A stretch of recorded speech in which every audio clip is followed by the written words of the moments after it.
কিন্তু সম্মান দক্ষিণা নেওয়া আমার পক্ষে সম্ভব নয়। কেন? কোনো কাজ না করে ওটা নিতে আমার...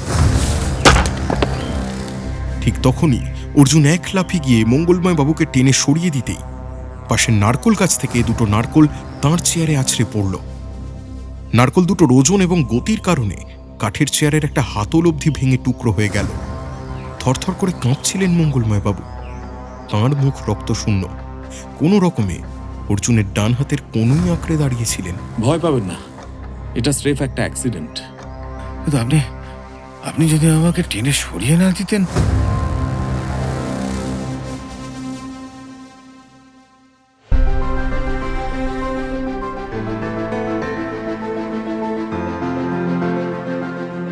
নমস্কার, আপনারা শুনছেন সাহিত্য সমাহার। সাহিত্য সমাহারে আজ শুনবেন সাহিত্যিক শ্রী সমরেশ মজুমদারের সত্যসন্ধানী অর্জুন সিরিজের গল্প শুকনা ঝাড়ে অর্জুন। শ্রী সমরেশ মজুমদার, জন্ম 10ই মার্চ 1944। লেখকের সাহিত্য জীবনের ব্যাপ্তি গগনচুম্বী। একদিকে যেমন লিখেছেন কালবেলা, কালপুরুষ, উত্তরাধিকারের মতো কাল্ট ক্লাসিক, তেমনই লিখেছেন তাঁর সৃষ্ট চরিত্র অর্জুনকে কেন্দ্র করে অজস্র গোয়েন্দা অ্যাডভেঞ্চার কাহিনী। তাঁর লেখনীর উপর ভিত্তি করে নির্মাণ হয়েছে একাধিক চলচ্চিত্র। আমাদের আজকের গল্প শুকনা ঝাড়ে অর্জুন প্রথম প্রকাশিত হয় 2014 সালে। গল্পটি আমরা নিয়েছি অর্জুন সমগ্র 6 এই বই থেকে। ধন্যবাদ লেখক কন্যা শ্রী দোয়েল মজুমদার এবং পরমা মজুমদারকে আমাদের পাশে থাকার জন্য। আর আপনাদের কাছে আমাদের নিবেদন, গল্প ভালো লেগে থাকলে লাইক, কমেন্ট, শেয়ার, সাবস্ক্রাইব এবং হাইপ বাটনে ক্লিক করে অবশ্যই আমাদের পাশে থাকবেন। শুনতে থাকুন সাহিত্য সমাহারের আজকের নিবেদন শুকনা ঝাড়ে অর্জুন।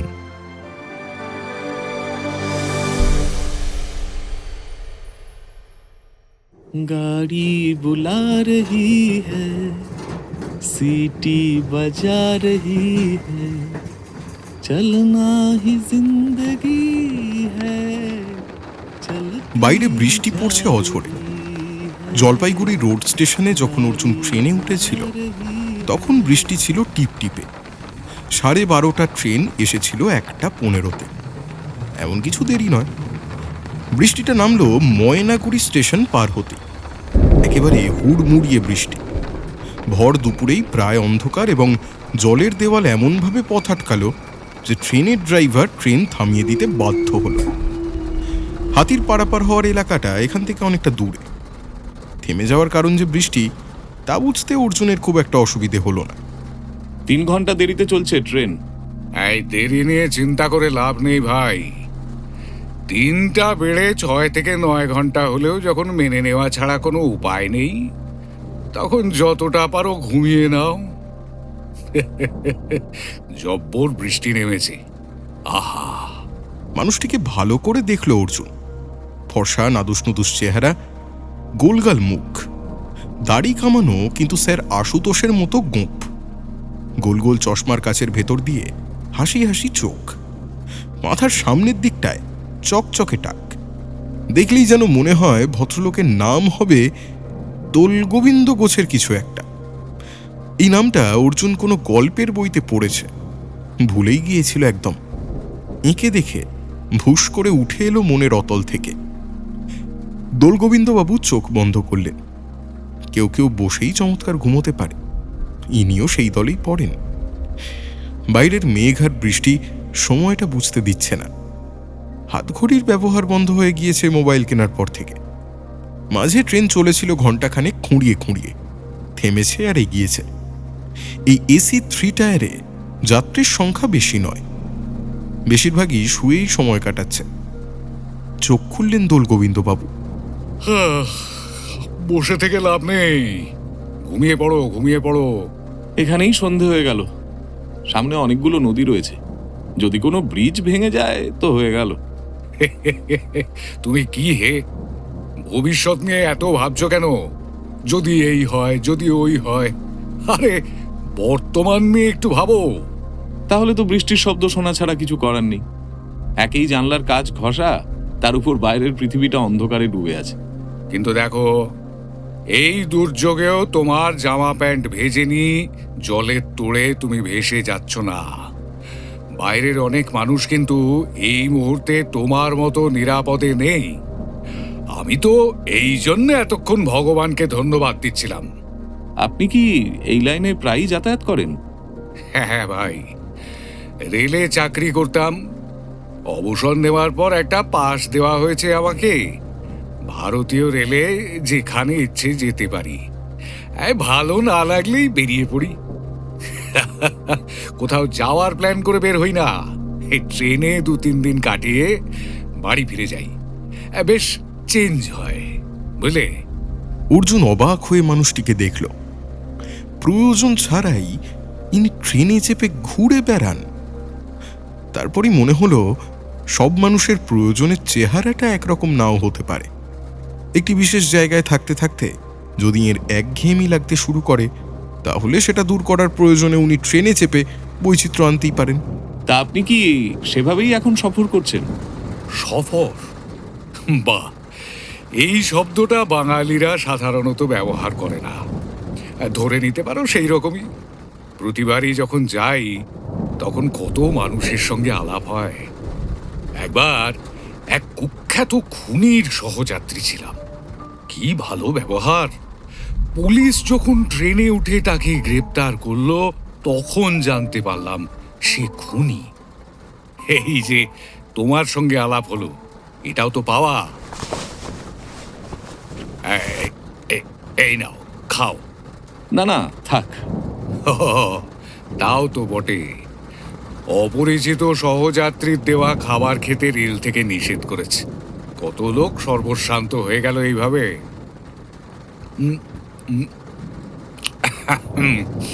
এবার তুমি স্বচ্ছন্দে খেতে পারো। এই নাও। আচ্ছা বেশ, দিন। তুমি কি করো হে? সত্য সন্ধান। Good good, very good. আমারও একটা শখ আছে, বলবো? বলেই ফেলি, আমি মিথ্যে সন্ধান করি। না না, আপনি আমাকে ভুল ভাবছেন। এটা রসিকতা নয়, সত্য সন্ধান করা আমার পেশা। বহু বছর ধরে এই কাজটা করার চেষ্টা করছি। আমি তো একবারও ভাবিনি যে তুমি রসিকতা করছো। আমি মিথ্যে সন্ধান করি, কারণ একটা সত্যকে বিশ্বাস করে করে শেষ পর্যন্ত তার অস্তিত্বের প্রমাণ না পেয়ে মানুষ তাকে মিথ্যে বলে ভেবে নেয়। ধরো, একজন মানুষ ভগবান আছেন বলে ভাবেন, তার উপর আস্থা রাখেন, কিন্তু তার স্ত্রী অসুস্থ হলে চিকিৎসার সঙ্গে সঙ্গে ভগবানকে অনেক টাকার পরও যদি দেখেন বাঁচাতে পারলেন না, তখন তার মনে হয় ভগবান বলে কিচ্ছু নেই, সব মিথ্যে। কেউ যখন কোথাও ভগবানকে দেখতে পায়নি, তখন তিনি নেই। আমি এই মিথ্যেটার সন্ধান করি, বুঝলে? একই কথা ভূত সম্পর্কেও বলা চলে। সবাই শুনেছে, কিন্তু কেউ ভূত চোখে দেখেনি, তাহলে ভূত মিথ্যে। ঠিক কথা, একদম ঠিক কথা। বৃষ্টির দাপট একটুও কমেনি। ট্রেন চলেছে ট্রেনের মতো। ঘষা কাচের ভিতর থেকেও বিদ্যুতের ঝলকানি চোখে পড়ছে মাঝে মাঝে। অর্জুন মোবাইলে সময় দেখল, রাত 9টা বাজে এখন। 4 ঘন্টা লেট। হ্যাঁ হ্যাঁ, মাঝরাতে স্টেশনে নেমে কিছু পাওয়া যাবে কিনা কে জানে। ভাই, তুমি বড় আগাম ভাবো। আরে যখন যা ঘটবে আজ সেই মতো চলবে। তা তুমি নিশ্চয়ই এই অঞ্চলে এর আগেও এসেছো? না, এই প্রথম আসছি। হে, প্রথম দেখার চমকটা এই বৃষ্টির জন্য পেলে না। তা কতদিন থাকবে? সেটা নির্ভর করছে পরিস্থিতির উপর। কাজ শেষ হলেই ফিরে যাব। বেশ, আমি আর একটু ঘুমিয়ে নি। দোলগোবিন্দবাবু আবার চোখ বন্ধ করলেন এবং বসে বসেই প্রায় তৎক্ষণাৎ তাঁর ঘুমও এসে গেল। অর্জুন উঠল, এসি কামরার দরজা ঠেলে বাইরে এসে ট্রেনের দরজার কাছে এসে দেখল সেখানে কেউ নেই। দরজা দুটো খোলা, জলে ভেসে যাচ্ছে একদম। সে একটা দরজা বন্ধ করল, ট্রেন এখন কোন এলাকায় তা বোঝা যাচ্ছে না। কাউকে জিজ্ঞাসা করে যে জেনে নেবে সেই সুযোগটাও নেই। বিদ্যুৎ চমকালো, বাজও পড়ল কোথাও। সেই সঙ্গে চকিত আলোয় শুধু ভেজা গাছের জঙ্গল চোখে পড়ল। ট্রেন থামল যে স্টেশনে, সেখানে কোনো যাত্রী নেই, কুলির হাঁকাহাঁকিও নেই। এখান থেকে শুকনাঝাড় যে কত দূরে কে জানে। দ্বিতীয় দরজা বন্ধ করল সে। ট্রেনটা দাঁড়িয়েই রয়েছে। শুকনাঝাড়ে তার পৌঁছানোর কথা ছিল সন্ধ্যের মুখে। তাকে নিয়ে যেতে লোক পাঠানোর কথা ছিল মঙ্গল বড়ুয়ার। কাল রাতেও শেষ কথা হয়েছিল। আজ সকাল থেকে যতবার মোবাইলে ধরতে চেয়েছে ততবারই অর্জুন শুনেছে ও প্রান্তের যান্ত্রিক কণ্ঠ, আউট অফ রিচ। মঙ্গল বড়ুয়া নিশ্চয়ই তাকে আসতে বলে এমন কোথাও চলে যাবেন না যেখানে মোবাইল কাজ করে না। ভাবতে ভাবতে অর্জুন ফিরে এলো নিজের জায়গায়। দোলগোবিন্দবাবু এখনো ঘুমোচ্ছেন। একটু শুনবেন? কান খোলা আছে ভাই। আমরা নসিবগুড়ি স্টেশনে দাঁড়িয়ে আছি। এখান থেকে শুকনাঝাড় স্টেশনের দূরত্ব কতটা হবে আন্দাজ করতে পারেন? আপনি নিশ্চয়ই এদিকে এসেছেন। মেরে দিয়েছো ভাই। ঠিক চললে আর আধ ঘন্টা। তা তুমি শুকনাঝাড়ে নামবে? ওখানকার স্টেশন মাস্টার আবার রাত বিরেতে ঘরের বাইরে যেতে চায় না। ভিতু বললে ও কম বলা হয়। যাক, আপনি চেনেন দেখছি। এই শুকনাঝাড়ের এক ভদ্রলোক, এককালের জমিদার মঙ্গল বড়ুয়ার নাম শুনেছেন? এই স্টেশনের বাইরে কখনো যাইনি, নাম শুনবো কি করি? রেলের কেউ হলে বলো, এক কথায় বলে দিতে পারবো। হ্যাঁ, তা বটে। তা আপনার এবারের গন্তব্য কত দূরে? রাত 11টায় পৌঁছতাম। বড় স্টেশন, তাই কিছু খেয়ে নিয়ে ফার্স্ট ক্লাস ওয়েটিং রুমে গিয়ে ঘুমিয়ে পড়তাম। আর সকালে উঠে চা খেয়ে ফেরা ট্রেন ধরতাম। কিন্তু আজ যা অবস্থা দেখছি, ভোরের আগে ওখানে হয়তো পৌঁছবো। সঙ্গে যে কাজু বাদাম আছে তাই দিয়েই ডিনার সারতে হবে। একটা অনুরোধ করব? অবশ্যই। আমার নাম অর্জুন। আপনি যদি শুকনাঝাড় স্টেশনের স্টেশন মাস্টারের সঙ্গে আমার পরিচয় করিয়ে দেন, তাহলে আমাকে কেউ নিতে না এলেও বিপদে পড়ব না। কিভাবে থাকবে কোথায়? ওখানে তো কোনো ওয়েটিং রুম নেই। আচ্ছা দেখি, রাতটা যদি অফিস ঘরেই কাটাতে দেয়। শুকনাঝাড় স্টেশনে ট্রেনটা পৌঁছলো রাত 11টায়। বৃষ্টির ক্লান্তি নেই। কাঁধে ঝোলানো চামড়ার ব্যাগটা নিয়ে দোলগোবিন্দবাবুর সঙ্গে প্ল্যাটফর্মে নেমে অর্জুন কোথাও কাউকে দেখতে পেল না। অর্থাৎ কেউ আসেনি তাকে রিসিভ করতে। কেউ আসেনি তো? না। আরে এই বৃষ্টিতে মানুষ খেকো বাঘও রাস্তায় বের হবে না তো মানুষ আসবে? এই যে, ও মশাই, ও মাস্টার মশাই, দাঁড়ান দাঁড়ান মাস্টার মশাই। অর্জুন দেখল একটা লোক গার্ডের সঙ্গে কিছু কথা বলে দৌড়ে একমাত্র অফিস ঘরটায় ঢুকে পড়ল। ওরা দুজন সেদিকে পা বাড়ালে এইদিকে ট্রেন দুলে উঠে চলা শুরু করলো। এই রে, তাড়াতাড়ি ট্রেনে উঠুন, ছেড়ে দিয়েছে। ঠিক, আমি তো ট্রেনে বসে ঢুলতাম আর সকালের ট্রেন ধরে ফিরে আসতাম। তা এখান থেকেই না হয় সেই সকালের ট্রেন ধরবো। আপনার জিনিসপত্র? এই ঝোলা ছাড়া আর কিছু নেওয়ার দরকার পড়ে না তো। আহা, এ একেবারে প্রলয় প্রলয় বলে মনে হচ্ছে, কি বলো? হ্যাঁ, তাই তো মনে হচ্ছে। অর্জুন লক্ষ্য করল প্ল্যাটফর্মের আলোগুলোও বেশ বিবর্ণ। ট্রেন চলে যেতেই কিরকম গা ছমছমে পরিবেশ তৈরি হয়ে গিয়েছে।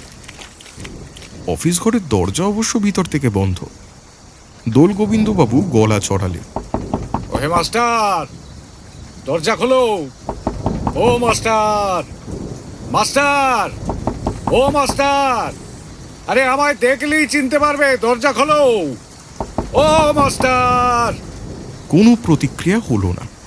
আরে আমরা দুজন আছি, ভূত নই, ভূত নই। ভূতেরা দুজনে মিলে কোথাও যায় না। আরে খোলো খোলো, ও মাস্টার। হ্যাঁ, কে? আমি রিটায়ার্ড রেলওয়ে এমপ্লয়ি। আরে কোনো ভয় নেই, দরজা খোলো। খুব সন্তর্পণে দরজা ফাঁক করলেন স্টেশন মাস্টার।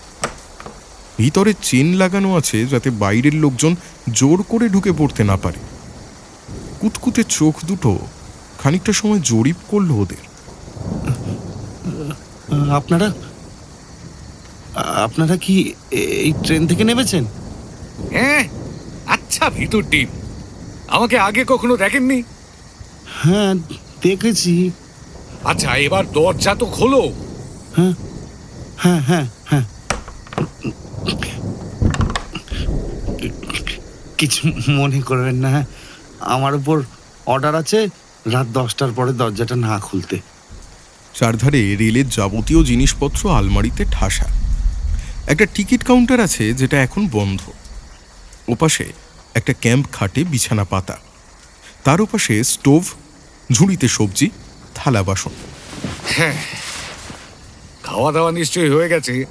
হ্যাঁ, রাত তো অনেক হয়ে গেছে, খাই তো ভাতে ভাত। তাই এখন অমৃত বলে মনে হবে। কি বলো অর্জুন বাবু? একটার বেশি চেয়ার নেই? আসলে এখানে তো দুজন লোক কখনোই বসার জন্য আসে না। আপনি তো এই স্টেশনে কিছুদিন ধরে কাজ করছেন, শুকনাঝাড়ের লোকজনদের নিশ্চয়ই চেনেন। না, আমি না এই স্টেশনের বাইরে যাই না। সে কি, রান্নার মাছ সবজি চাল ডাল কিনতে বাজারে যেতে হয় না? না, ওই বিলটে আসে সকালে, ক্যাজুয়াল এমপ্লয়ি। ওই স্টেশন ফেশন পরিষ্কার করে আমার জল বাজারে এনে দেয়, বিকেলে আর আসে না। শুকনাঝাড় নিশ্চয়ই বড় শহর নয়, এখানকার মানুষ স্টেশনে বেড়াতে এসে আপনার সঙ্গে কথা বলেন না? আসলে ওই বিকেলের পর কেউ এদিকটায় আসে না খুব একটা। দিনের বেলায় 2-4 জন আসে, যাদের কেউ না কেউ ট্রেনে চেপে কোথাও যাবে। টিকিট কাউন্টারের ওপারে দাঁড়িয়ে কথা বলে, হাত দেখতে পাই, মুখ দেখার সুযোগও থাকে না। আচ্ছা, এত রাত্রে আপনারা ঠিক কি চান বলুন তো? আমাদের দুজনের চাওয়া দুরকম। এই শুকনাঝাড়ে একজন ভদ্রলোক থাকেন যার নাম মঙ্গল বড়ুয়া। অর্জুন তার বাড়িতে আমন্ত্রিত, সেখানে ও যেতে চাইছে। আর দ্বিতীয় চাওয়াটা আমার, হ্যাঁ, বাকি রাতটা আপনার এখানে থাকতে চাই। সর্বনাশ, এখানে তো শোয়ার কোনো ব্যবস্থা নেই, আর মঙ্গল বড়ুয়ার বাড়ি পৌঁছে দেওয়ার ক্ষমতা আমার নেই। থাকলেও এই ভয়ঙ্কর দুর্যোগে আমি আপনারা ইচ্ছে করলেই বাইরের প্ল্যাটফর্মে বসতে পারেন। মাথার উপর শেড আছে, একটা শতরঞ্চি দিচ্ছি, বা চাইলে এই চেয়ারটায় পালা করে বসুন। দেখুন, আমার সঙ্গে না কথা বলবেন না, তবে হ্যাঁ, এখানে থাকলে কেউ ডাকলে বা শব্দ করলে দয়া করে দরজাটা খুলবেন না। ঠিক করুন কি করবেন। আচ্ছা, আপনি এত ভয় পাচ্ছেন কেন? কাদের জন্য? তেনাদের। মানে অপদেবতাদের? চুপ, সব নাম বলবেন না। আপনি তো মিথ্যে সন্ধানী, অনুসন্ধানের ক্ষেত্র পেয়ে গিয়েছেন, কাজ শুরু করুন। এই সময় বাইরে মানুষের কণ্ঠস্বর শোনা গেল। তারপরেই বন্ধ দরজার ওপাশ থেকে ডাক ভেসে এলো। মাস্টার, ও মাস্টার! কোনো কথা নয়। ও মাস্টার! কে ওরা? এই, বুঝতে পারছেন না? তিনারা তিনারা। ধ্যাৎ, আরে আস্তে আস্তে, এ আশ্চর্য তো, এত রাত্রে এই দুর্যোগে আর কে আসবে? আরে বলি, ও মাস্টার, ঘুমিয়ে পড়লেন নাকি? সন্ধ্যার ট্রেন কি চলে গেছে? আজ একজনের ওই ট্রেনে আসার কথা। বৃষ্টিতে টিরিনের আওয়াজ শোনা যায়নি কো। মাস্টার! অর্জুন সোজা দরজার কাছে চলে গিয়ে ওটা খুলল। দুটো মাঝবয়সী মানুষ একেবারে কাক ভেজা হয়ে দাঁড়িয়ে, একজনের কাছে টর্চ। আপনাদের কে পাঠিয়েছে? একে বড় বাবু। তার নাম কি? আগে শ্রীযুক্ত মঙ্গলময় বড়ুয়া। যাক, কিন্তু সন্ধেবেলায় ট্রেন আসার কথা, আপনারা মাঝরাতে খোঁজ নিতে এলেন কেন? কি করে আসবো বলেন দেখি, যা তুফানখানা শুরু হয়েছে, পথে হাঁটাই যাচ্ছে না কো। তার উপরে ওই শ্মশানের পাশের খালটা, ও এখন ভয়ঙ্কর নদী হয়ে সাঁকো উইড়ে দিয়ে চলে গেছে। এপারে আসতে না পেরে ফিরে গেছলাম। তা বড়বাবু খুব রাগারাগি করলেন, তাই আবার বের হতে হলো। প্রথমবারই ছাতি ভেঙে গেছলো। এবার তাই ভিজতে ভিজতে খালের জল সাঁতরে পার হয়ে এলাম। খালের জল সাঁতরে এলে তবু টর্চটা ঠিক জ্বলছে কি করে? হ্যাঁ, বাঁ হাতে টর্চ উপরি তুলি ধরি, ডানাতে সাঁতার কেটেছি। ও কি ভয়ঙ্কর! কিন্তু বাবু, ট্রেন কি চলে গেছে? হ্যাঁ, এরাই ওই ট্রেনে এসেছেন। প্রথমজন ঝুঁকে খুব ভালো করে দেখল। কিন্তু বড়বাবু যে বলি দিলেন একজন আসবেন। আপনারা একজনকেই নিয়ে যান। ইনি অর্জুন বাবু। আমি আপনাদের মঙ্গলময় বাবুর বাড়িতে আমন্ত্রিত নই। এ কি কথা? এখানে তো থাকার জায়গা নেই। আপনি আমার সঙ্গে চলুন, বাকি রাত একটু ঘুমিয়ে সকালে ট্রেন ধরবেন। হ্যাঁ, সেই ভালো, সেই ভালো। আপনারা চলে গেলেই আমি শুয়ে পড়ব। এতক্ষণে বৃষ্টিটা একটু ধরেছে। চারজনে স্টেশন মাস্টারের ঘর থেকে বেরিয়ে এলো। তা বাবুরা, আপনারা সাঁতার জানেন তো? আমি রেলে চাকরি করতাম, জাহাজে নয়। সাঁতারের প্রয়োজন হতো না। খুব বিরক্ত হয়ে দোলগোবিন্দবাবু কথাগুলো বলা মাত্রই পিছনের দরজাটা বন্ধ হয়ে গেল। তিনি একবার পিছনে ঘুরে তাকালেন। স্টেশন মাস্টার লোকটা অতিশয় অভদ্র। খালের জল কতটা গভীর? অন্য সময় কোমরের নিচে থাকে, এখন অন্তত 1.5 মানুষ। সর্বনাশ! থাক, আজ আর গিয়ে কাজ নেই, এখানেই শুয়ে পড়ি। ওই লোকটাকে ডাকো, 17 বের করে দিক। না না, এখানে সবেন না। আধা ঘন্টা বৃষ্টি না থাকলে জল হু করে কমে যাবে। পাশালায় চলুন, আপনার ব্যাগটা আমারে দেন। আচ্ছা, এই স্টেশনে রাত কাটাতে আপনি আপত্তি করলেন কেন? ঘরের ভিতর তেনারা ঢোকেন না কো, বাইরে শুলি পড়িয়া দেখতে হবে না। সন্ধ্যের পর খালের এধারে তো বটি, ও ধারেও বাধ্য না হলে কেউ বের হয় না। যাকে পথ চলতি এ বিষয়ে আর কথা কইবেন না বাবু। আপনার তো মশাই সাপে বড় হয়ে গেল। কিরকম কিরকম? গবেষণায় রসদ পেয়ে গেছেন, মিথ্যে সন্ধান শুরু করুন। এরই মধ্যে জলের ফোঁটা মাথা থেকে বুক অবধি ভিজিয়ে দিয়েছে। মাঝে মাঝেই বিদ্যুৎ চমকাচ্ছে। টর্চের আলোয় পথ চলতে হচ্ছে। পথ একেবারে জলকাদায় পরিপূর্ণ। আপনার অসুবিধা হচ্ছে না তো? শেষ রাতে জ্বর এলে কোন রকমের ট্রেনে তুলে দিও ভাই। আচমকা কানের পর্দা ফাটিয়ে মেঘ ডাকলো। কাছেই কোথাও একটা বাজ পড়ল। চারজনই দাঁড়িয়ে গিয়েছিল সেই শব্দ শুনে। অর্জুন অন্ধকারে চারপাশে কিছু দেখতে পেল না। কোনো আলো জ্বলতে দেখছি না। এদিকে মানুষজন থাকে না। তাদের এখন গভীর রাত, খামোকা আলো জ্বেলি তেল পোড়াবি কেন? কেরোসিন তেল তো এদিকে সহজে পাওয়া যায় না। পিলা কেসার দাম। মিনিট 20 হাঁটার পরই প্রথমজন গম্ভীর গলায় বলল, বলি বাঁ দিকে কেউ তাকাবেন না কো, মাটির দিকে তাকিয়ে টর্চের আলো দেখে হাঁটুন। অর্জুন দাঁড়িয়ে বাঁদিকে তাকালো। চাপচাপ অন্ধকার সেদিকে। কেন? বাঁদিকে তাকাতে নিষেধ করছেন কেন? এর জবাবখানা এইখানে দাঁড়িয়ে দিতে পারবো না বাবু। ঠিক তখনই থেকে থেকে একাধিক শিশুর কান্না ভেসে এলো বাঁদিক থেকে। সর্বনাশ! বলি বাবুরা, একটু তাড়াতাড়ি পা চাইলে আসুন দিনি। অনেকটা হাঁটার পর টর্চের আলোয় খালটাকে দেখা গেল। এখনো সেখানে প্রবল বেগে জল ছুটছে। একটু কমিছে মনে হচ্ছে। এখন 1 মানুষ হবে।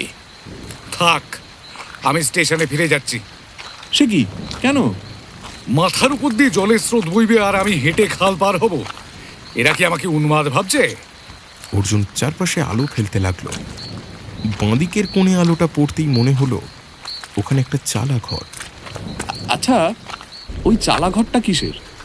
গে ওই দিকটা শ্মশান, তাও করতে লোকজন এলি পরে ওইখানটায় বিশ্রাম করে। বাহ বাহ বাহ বাহ, চলো ওখানেই বিশ্রাম করা যাক। ভিজে একেবারে নেতা হয়ে গেছি। বাবু বাবু আমি বলি কি, ওখানে এখন যাওয়ার দরকার নেই। কেন? বাবু ওখানে ওখানে রেতের বেলা কেউ দাও করতে আসে না বাবু। চালা ঘরে লোকে দিনে মানে যায়, এ তো রাত্রিরে কখনো নয়। কেন না? সে জবাবটা এখন দিতে পারবো নি বাবু। দেখো, এই খালের জলে উনি নামতে পারবেন না। ওর পক্ষে স্টেশনে ফিরে যাওয়া সম্ভব হলেও আমি যেতে দিতে পারি না। তাই আমরা ওই চালাঘরেই আজ থাকবো। তোমাদের ইচ্ছে হলে সঙ্গে আসতে পারো। চলুন, আর ভেজা যাচ্ছে না। লোক দুটো প্রথমে আসতে চায়নি। অর্জুন আর দোলগোবিন্দবাবুর জোড়াজুড়িতে শেষে বাধ্য হয়ে এলো। এসে চালাঘরের এক কোণে বসে পড়ল। ঘরের ভিতরটা পরিষ্কার। বাঁশের উপর তক্তা পেতে দুটো বেঞ্চি করা হয়েছে। চারপাশে খোলা, কিন্তু বৃষ্টির ছাট ভিতরে আসতে পারেনি, খড়ের চাল একটু বাইরে বেরিয়ে আছে বলে। দোলগোবিন্দবাবু ততক্ষণে বেঞ্চিতে বসে ব্যাগ থেকে কাজু বাদাম বের করে ফেলেছেন। নাও, কয়টা খেয়ে নাও, হয়ে শরীরে বল পাবে। বিদ্যুতের ঝলকানিতে পৃথিবীটা কয়েক মুহূর্তের জন্য সাদা হয়ে গেল। বাদাম নিল অর্জুন। আশ্চর্য ব্যাপার, বৃষ্টি যেই বন্ধ হলো, খালের জল কমতে লাগলো দ্রুত। চারপাশে জমাট বাঁধা অন্ধকার।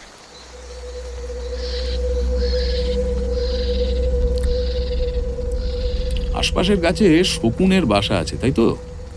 না বাবু, এটা শকুনের বাচ্চার কান্না নয়। দয়া করে আর কিছু জিজ্ঞেস করবেন না বাবু। জল এখন হাঁটুর উপরই, সেও তো কমে গেছে। এই খাল পার করি মাত্র 5 মিনিট হাঁটলেই বড়বাবুর বাড়ি।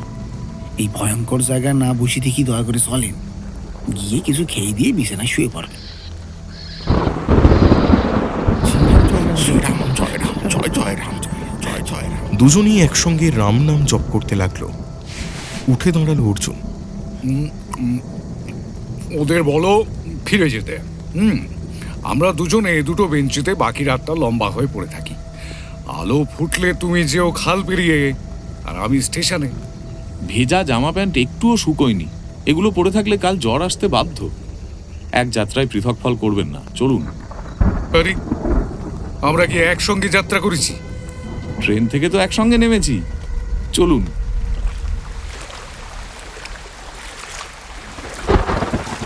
ক্রমে জল উঠল কোমর ছাড়িয়ে। দোলগোবিন্দবাবু খাল পার হচ্ছিলেন প্রায় টলতে টলতে। আমি চাই না কেউ আমার শ্রাদ্ধ করুক। এখন ভেসে গেলে এই ইচ্ছেটা পূর্ণ হবে। আমার ডেড বডি হয়তো খুঁজেই পাওয়া যাবে না। তার কোনো চান্স নেই। আপনি প্রায় খাল পেরিয়ে গেছেন। হ্যাঁ, পেরিয়ে গেছি। রাস্তা বলতে কিছু নেই। জল কাদা ভেঙে হাঁটতে হাঁটতে একটা পাঁচিল ঘেরা বাড়ির গেটের সামনে পৌঁছে গেল ওরা। আসুন বাবুরা, কিন্তু আমাদের পিছন ভাগে থাকবেন। কেন কেন? বড় বাবু দুটো বিশাল রাগী কুকুর রাত্রিরে ছাড়া থাকে এইখানে। আমাদের চেনে বলে কিছু বলবে না কো। দুবার চোর ধরেছে, হাতে পায়ে সেলাই করতে হয়েছে হাসপাতালে নিয়ে যাবার পর। এ আমরা কোথায় এলাম অর্জুন? টর্চের আলোয় চারপাশে দেখল অর্জুন। বাগান, প্রচুর গাছ, কিন্তু কুকুর দুটোর দেখা পাওয়া গেল না। বাড়ির গায়ে আলো ফেলে বোঝা গেল ওটা পিল্লাই এবং দোতলা। ঢোকার দরজাটা পিছন দিকে, যা স্বাভাবিকভাবেই বন্ধ। লোক দুটো তাদের নিয়ে গেল বাগানের ওপাশে, যেখানে খুব সুন্দর একটা কটেজ আছে। ঘর খুলে দিল ওরা। দুটো ঘর, চমৎকার বিছানা পাতা, অ্যাটাচড বাথরুম। ঘরে একটা হ্যারিকেন জ্বলছিল। কারেন্ট থাকে না? এই বৃষ্টির সময় চলে যায়। আপনারা দুটো ঘরেই থাকতে পারেন। আমরা ভৃগু দাদাকে ডেকে দিচ্ছি, উনি খাবারের ব্যবস্থা করবেন। না না, থাক, কাউকে ডাকতে হবে না। ভোর হতে বেশি দেরি নেই। এখন কিছু খাবো না। শুধু বলে দাও সকাল 8টার আগে কেউ যেন না ডাকে। এখন তোমরা যেতে পারো। আমরা কি আলাদা ঘরে ঘুমোবো? মানে বলছিলাম কি, এই ঘরেই যখন দুটো সেপারেট বিছানা আছে, মানে নতুন জায়গা তো। আমার কোনো সমস্যা নেই, কিন্তু আপনার পোশাকের যা অবস্থা, সঙ্গে তো ব্যাগ আনেননি। চেঞ্জ করবেন কি করে? No problem brother. এই ঝোলায় আমার লুঙ্গি, গামছা, টুথব্রাশ, পেস্ট, সাবান সব আছে।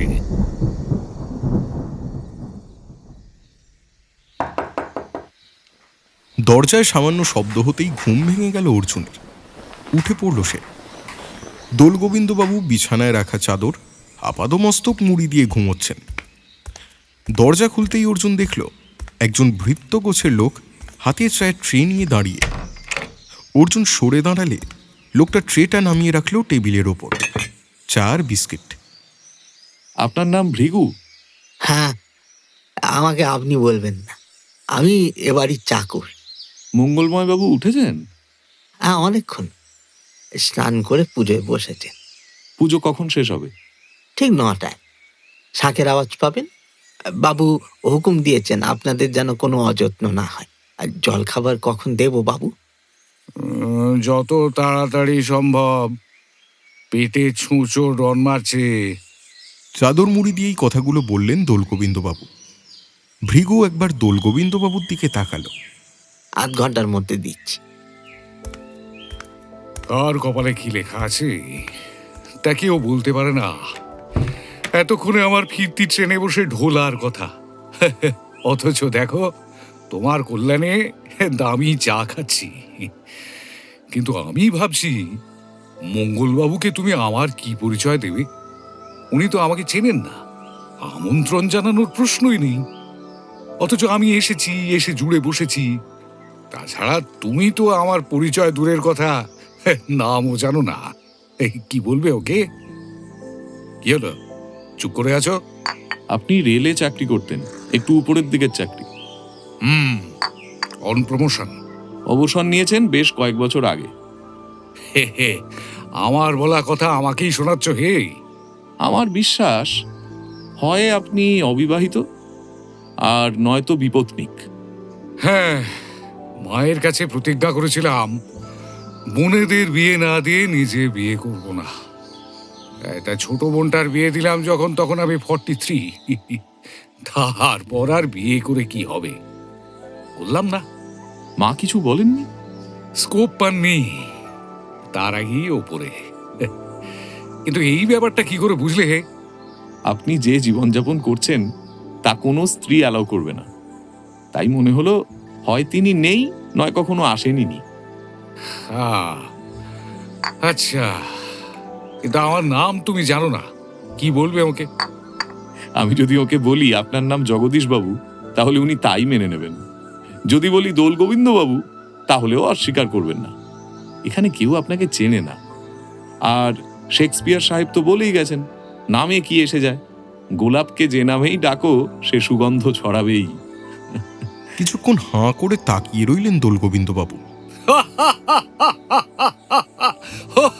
শরীর কাঁপিয়ে হো হো করে হাসতে লাগলেন তিনি। তার আশুতোষ গোঁফ নাচতে লাগলো সেই হাসির দমকে। দোল গোবিন্দ, ও বেড়ে নাম হে। আমার দাদা মশাইয়ের নাম ছিল গোবিন্দ, আর আমি দোল গোবিন্দ। ঠিক আছে, ঠিক আছে, এখন থেকে তাহলে আমি দোল গোবিন্দ ঘোষাল, ওই নামেই ডাকবে আমাকে। আসল সত্যটা কি? ওই যে বললাম, ঘোষাল। গোটা চাকরি জীবনে শুনে এসেছি একটাই ডাক, ঘোষাল বাবু। ভালো, এখানে এসে একটা নতুন নামও পেলাম। যদি কিছু মনে না করো তাহলে বলি, এই মঙ্গলময় বাবুর কোন সত্য সন্ধান করতে তুমি এখানে এসেছো? টেলিফোনে উনি আমাকে পুরোটা বলেননি। তাছাড়া ক্লায়েন্টের অনুমতি ছাড়া তার সমস্যার কথা আলোচনা করা কি উচিত? বুঝেছি। বেশ, তুমি সত্য সন্ধান করো, আমি মিথ্যে সন্ধান করব। হ্যাঁ, সেটাই ভালো। বুঝলে ভাই, লুচি, বেগুন ভাজা, তরকারি আর ক্ষীর দিয়ে ব্রেকফাস্ট করলাম। এই বয়সে যা যা খাওয়া উচিত নয় তাই খেলাম। একদিনই তো। দরজায় টোকা মেরে ভৃগু ঘরে ঢুকল। বড়বাবু বাগানে এসে বসেছেন, বলেছেন না আপনাদের খাওয়া শেষ হলে পরে একবার যেন ওখানে যান। খাঁটি ভদ্রলোক বলে মনে হচ্ছে, নইলে এত বিনয় দেখাতেন না। চলুন। আজও আকাশে মেঘেরা রাজত্ব করছে, রোদ নেই। দূর থেকেই অর্জুন ভদ্রলোককে দেখতে পেল। গোল টেবিলের চারপাশে 4টে চেয়ার, তার একটায় বসে গড়গড়া টানছেন ভদ্রলোক। পরনে সিল্কের পাঞ্জাবি, ধুতি। নমস্কার নমস্কার, আসুন। নমস্কার। কাল খুব অসুবিধে হয়েছে আপনাদের। হ্যাঁ, এমন ভয়ঙ্কর দুর্যোগের মোকাবিলা করা সম্ভব ছিল না। অবশ্য ট্রেন যদি ঠিক সময় আসতো তাহলে আপনারা এত বিপদে পড়তেন না। শরীর ঠিক আছে তো? এখন আমরা ঠিক আছি। এর সঙ্গে পরিচয় করিয়ে দিই, ইনি Dol Gobinda Ghoshal, retired railway officer. আর এর কথা আপনাকে বলেছিলাম। বসুন দোল গোবিন্দ বাবু। না, আপনারা কথা বলুন, আমি একটু জায়গাটা ঘুরে দেখতে চাই। নিশ্চয়ই। ওপাশে একটা নদী আর 250 বছরের শিব মন্দির ছাড়া দেখার মতো কিছু নেই। দাঁড়ান, আপনার সঙ্গে একজনকে দিয়ে দিচ্ছি, ঘুরতে সুবিধে হবে। মঙ্গলময়বাবু ইশারায় দূরে দাঁড়ানো এক কর্মচারীকে ডাকলেন। এই, এনার সঙ্গে তুমি যাও। ইনি যেখানে যেতে চান নিয়ে যাও। একটা কথা বলি, কিছু মনে করবেন না। হ্যাঁ, বলুন না। কাল রাতে দেখলাম এখানকার স্টেশন মাস্টার ভূতের ভয়ে দরজাই খুলছিলেন না। এই যে দুটি লোককে আপনি আমাদের নিয়ে আসার জন্য পাঠিয়েছিলেন, তারাও শ্মশানের কাছে এসে খুব ভয় পাচ্ছিল। তো আপনার কি মনে হয় এই ভয়ের পেছনে কোনো কারণ আছে? প্রত্যেকের অনুভব শক্তি সমান নয়। আমি ঈশ্বরকে মানি, নিয়মিত তার পূজা করি, অথচ অনেক মানুষ মনে করেন ঈশ্বর নেই। এই গ্রামের অধিকাংশ মানুষ মনে করে প্রেতাত্মা আছে। শ্মশানের কাছে গেলে তারা তা অনুভব করে। আবার ওসব কিছু নেই বলে অনেকে উড়িয়ে দেন। এ নিয়ে সিদ্ধান্তে আসা উচিত নয়। হ্যাঁ, কথাটা ঠিকই বলেছেন। আচ্ছা, চলো ভাই, আমরা এগোই। মঙ্গলময়বাবু ওদের চলে যাওয়া দেখতে লাগলেন। ক্রমে ওরা চোখের আড়ালে চলে গেল। আপনার ওয়েবসাইটে যে ছবি দেখেছি, সামনাসামনি তো আপনাকে অনেক কম বয়সী মনে হচ্ছে। হতে পারে। বলুন, আমি কি করতে পারি? যে কথা বলতে চাই তা বলবো কিনা তাই নিয়ে নিজেরই দ্বন্দ্ব আছে। তার উপর আপনি বয়সে তরুণ। আপনাকে আমি টেলিফোনে বলেছিলাম আমার অস্তিত্ব বিপন্ন। যেহেতু আপনি সত্য সন্ধানী, এটাই আপনার পেশা, নিশ্চয়ই পেশাদারদের মতো ক্লায়েন্টের গোপনীয়তা রাখবেন আপনি। একদম। আপনি এই ব্যাপারে দুশ্চিন্তা করবেন না। অর্জুন ওর সমস্যা আন্দাজ করতে পারছিল না। ভদ্রলোক কথা বলার জন্যে বাড়ির ভিতরের কোনো ঘরে নিয়ে যাননি। নিজে তার জন্য অপেক্ষা করছিলেন এই বাগানের নির্জনতায়। এখানে ওর কথা কোনো তৃতীয় ব্যক্তির কানে পৌঁছবে না। আমি বিবাহিত, 2টি সন্তানের পিতা, 2টি কন্যা। বিয়ে দিয়েছি অনেক বছর হয়ে গেল। দুজনের সংসার বিদেশে। আমার স্ত্রী অসুস্থ, মানসিক রোগী। না, সাধারণত যাদের পাগল বলা হয় আমার স্ত্রী তাদের দলে পড়ে না। তার কোনো স্মরণ শক্তি নেই, এমনকি নিজের মেয়েদের নামও তার মনে নেই। তারা সামনে এলে সে চিনতে পারে না। ইদানিং তার ধারণা হয়েছে যে বয়স বেড়ে যাওয়ায় চেহারা খারাপ হয়ে যাচ্ছে। তাই সারাক্ষণ আয়নার সামনে বসে সাজগোজ করে, স্নান করতে যায় মুখে পাউডার বুলিয়ে। ডাক্তার কি বলেছেন? কাউন্সেলিং এর জন্য ওকে গুয়াহাটিতে নিয়ে গিয়েছিলাম। কলকাতায় গিয়ে সাইকিয়াট্রিস্ট দেখিয়েছি। তেমন কিছু কাজ হয়েছে বলে মনে হয় না। ও, এর শুরু কবে থেকে? 2.5 বছর আগে। আমার এক কাকা ছিলেন, আমরা তাকে ডাকতাম সন্ন্যাসী কাকা বলে। সংসারে না থেকে পাহাড়ে পাহাড়ে ঘুরতেন। কালী ভক্ত ছিলেন, তন্ত্রচর্চা করতেন। সেবার এলেন প্রায় 10 বছর নিরুদ্দেশ থাকার পরে। তার জন্য আলাদা পুজোর ঘর করে দেওয়া হয়েছিল। আমার স্ত্রী তার যত্ন যাতে ঠিকঠাক হয় তার নিজে দেখাশোনা করতেন। এক শনিবার সকালে দেখলাম তিনি এই বাগানে পায়চারি করছেন, বেশ উত্তেজিত। গুড মর্নিং সন্ন্যাসী কাকা, খুব চিন্তিত মনে হচ্ছে। এত টেনশন কিসের? কাকাকে দেখলাম আমার দিকে বড় বড় চোখ করে তাকিয়ে আছেন। একটু কঠিন কণ্ঠে বললেন, মুক্তি দিতে এসেছি, তোর বাড়ির বন্ধন থেকে মুক্তি দিতে এসেছি। কাদের মুক্তির কথা বলছেন? আমার ঠাকুরদা ছলে বলে কৌশলে একটা বিরাট ধনভাণ্ডারের মালিক হয়েছিলেন। কত রক্ত, কত চোখের জল তার জন্য ঝরেছিল। এই যে বাড়িতে তোরা আছিস তা ওই রক্ত মাখা ধনে তৈরি, কিন্তু এটা কিছুই নয়। আরো বিশাল ধনভাণ্ডার লুকিয়ে রেখে গেছে লোকটা। সেসব পাহারা দেওয়ার জন্য যাদের রেখেছে তাদের মুক্তি দিতে আমি এসেছি। আজ শনিবার রাত 9টার সময় বৌমাকে আমার পুজোর ঘরে আসতে বলেছি। খবরদার, তুই ওর সঙ্গে আসবি না। একটু চুপ করলেন মঙ্গলময় বাবু, তারপর সোজা হয়ে বসলেন। বিপুল ধন দৌলতের কথা আগে আমি কখনো শুনিনি। আমার পরলোকগত পিতাও জানতেন বলে মনে হয় না। সন্ন্যাসী কাকা আমার স্ত্রীকে পূজার ঘরে ডেকে কি সেই সম্পত্তির খবর দেবেন? কিন্তু ঠিক 1.5 ঘন্টা পরে আমার স্ত্রী যখন ওই ঘর থেকে বেরিয়ে এলো, তখন সে কাউকে চিনতে পারল না। শুধু বলে যাচ্ছে কাউকে বলবো না।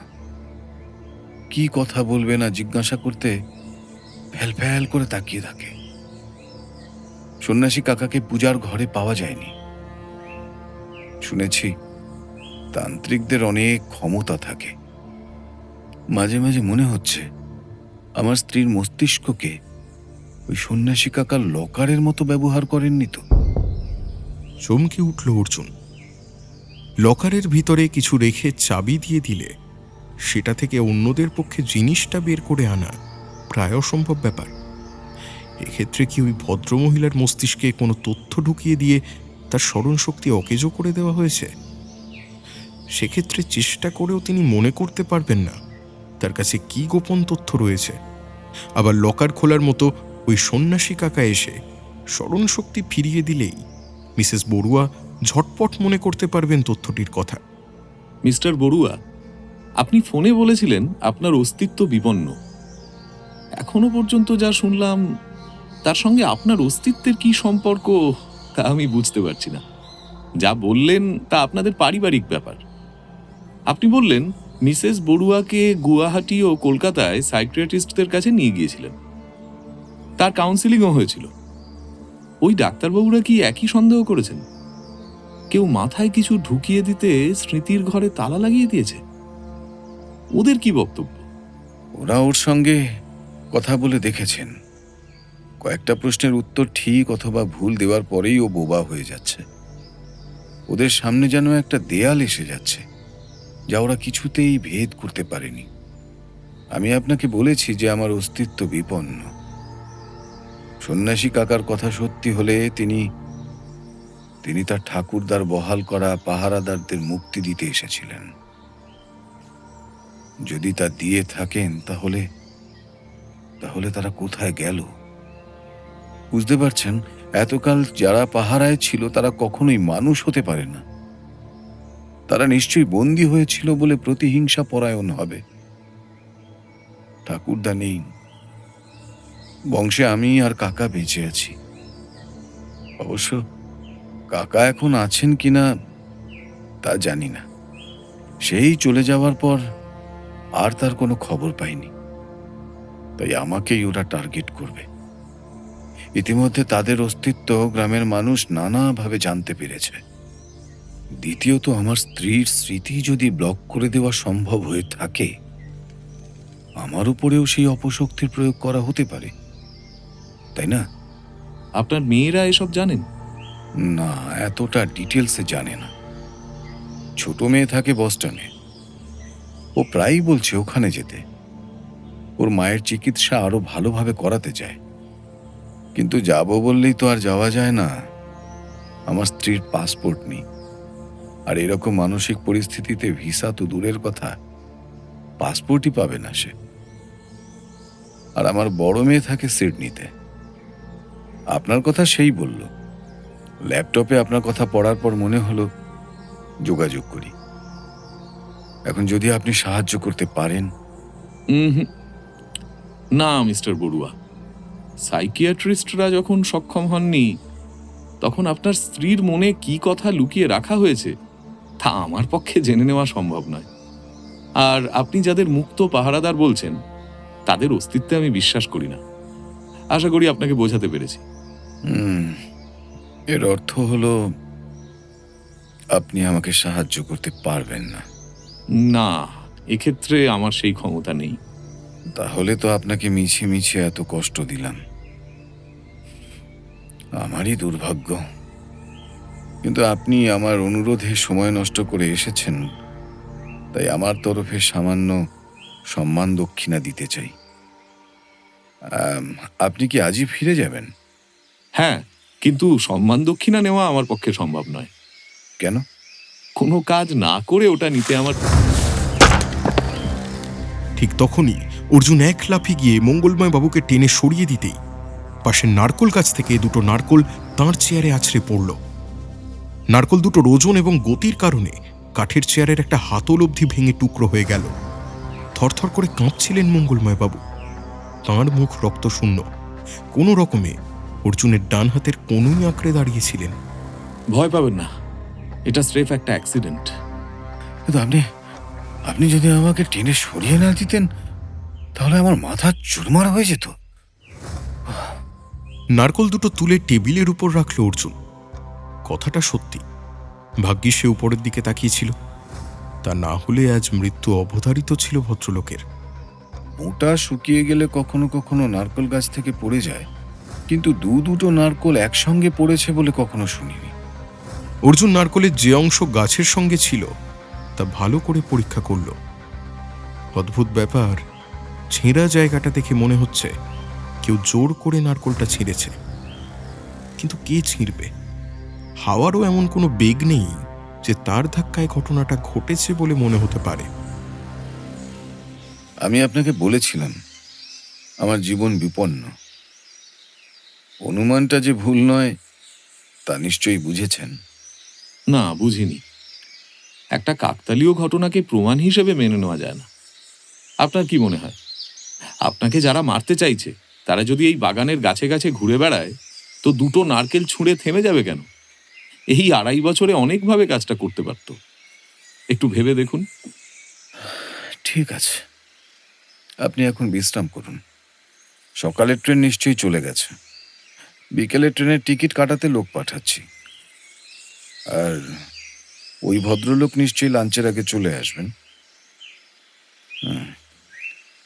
ঠিক আছে, আমি একটু ভেতরে গেলাম। কথাগুলো বলে বাড়ির দিকে চলে গেলেন ভদ্রলোক। গভীর চিন্তা নিয়ে অর্জুন গেস্ট হাউসে ফিরে এলো। বিছানায় গা এলিয়ে দিল সে।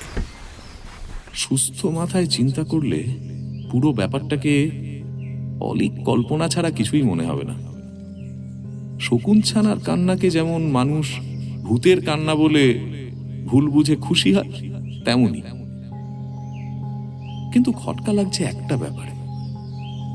নারকেল ঝুনো হয়ে গেলে, বোঁটা শুকিয়ে গেলে বাতাস না বইলেও ঝরে পড়তে পারে, কিন্তু ওই নারকেল দুটোর বোঁটার অনেকটাই কাঁচা ছিল, হাওয়াও বইছিল না। ওই অবস্থায় নারকেলের ঝরে পড়া কখনোই সম্ভব নয়, তার উপর একসঙ্গে দুটো। এটা কেন এবং কি করে সম্ভব হলো? এর আগে নারকেল পড়লে মঙ্গলময় বাবু নিশ্চয়ই বলতেন। আজই ওই ঘটনা ঘটে গেল। অনেকদিন আগে অমল সোম একটা বই পড়তে দিয়েছিলেন, যার নাম বুদ্ধিতে যার ব্যাখ্যা চলে না। এটাকে সেরকম ভাবাই ভালো। বেলা 12টা নাগাদ দোলগোবিন্দবাবু ফিরলেন, তার হাতে একটা নারকোল। খুব জোর বেঁচে গেছি ভাই। এক পা এগোলেই মাথা চৌচির হয়ে যেত। কি সলিড নারকোল! অর্জুন এগিয়ে এসে নারকোলটা হাতে নিয়ে দেখল একেবারেই ঝুনো।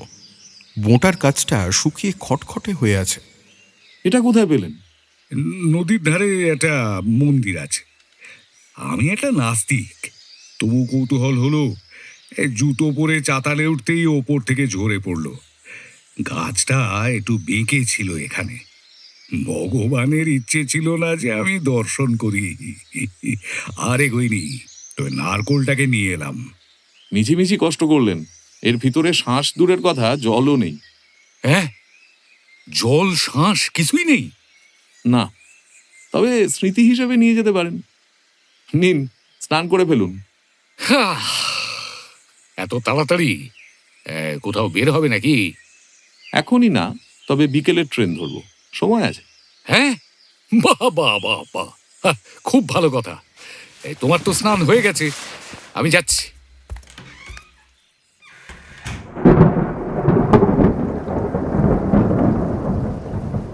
প্রথমে কানফাটা মেঘের গর্জন, তারপরেই প্রচণ্ড বৃষ্টি শুরু হয়ে গেল। জানালা বন্ধ করতে করতে অর্জুন বাইরের বাগানটাকে স্পষ্ট দেখতে পেল না। অন্ধকার ছড়িয়ে আছে গাছগুলোর ভিতরে। বৃষ্টি তাকে আরও রহস্যময় করে তুলেছে। স্নান সেরে ঘরে এলেন দোলগোবিন্দবাবু। এ কি, এই যে প্রলয় শুরু হয়ে গেল! তাহলে লোকটা দেখছি ঠিকই বলেছিল। কোন লোকটা? ওই যে নদীর ধারের মন্দিরের কথা বললাম না, তার চাতালে পদ্মাসনে বসেছিল। দেখে মনে হলো সাধু সন্ন্যাসী গোছের কেউ হবে। তখনও নারকোলটা আমার দিকে পড়েনি, বুঝলে? আমি এগোচ্ছি, এই, সর্বনাশ! নারকোলটা পড়লো আমার গা ঘেঁষে। নার্ভাস হয়েই ওটা কুড়িয়ে নিলাম, আর ঠিক তখনই সেই বৃদ্ধ ধমকে উঠল। যা, বেঁচে গেলি এই যাত্রায়? কেন এসেছিস এখানে? মরতে? যা, পালা এখান থেকে। পালালে বেঁচে যাবি। এ কথা বলছেন কেন মহারাজ? প্রলয় আসছে, মহাপ্রলয়। সব ভাসিয়ে নিয়ে যাবে। মা খেপে গেলে ধ্বংস তো অনিবার্য। পেরেছেন মহাদেব কেদারনাথ বদ্রীনাথকে রক্ষা করতে, তাই তো মাকে শান্ত করতে তার পদানত হতে হয়। এসব বুঝবি না। যা, এখন যা, পালা এখান থেকে। বিশ্বাস করো অর্জুন, লোকটার গলার স্বরে এমন কিছু ছিল যে আমি কোনো প্রতিবাদ না করে পা চালিয়ে সরে এসেছিলাম। দেখো, এখন তো পৃথিবী কালো করে বৃষ্টি এসে গেছে। তাহলে আপনি এখন আর নাস্তিক নন, কি বলেন?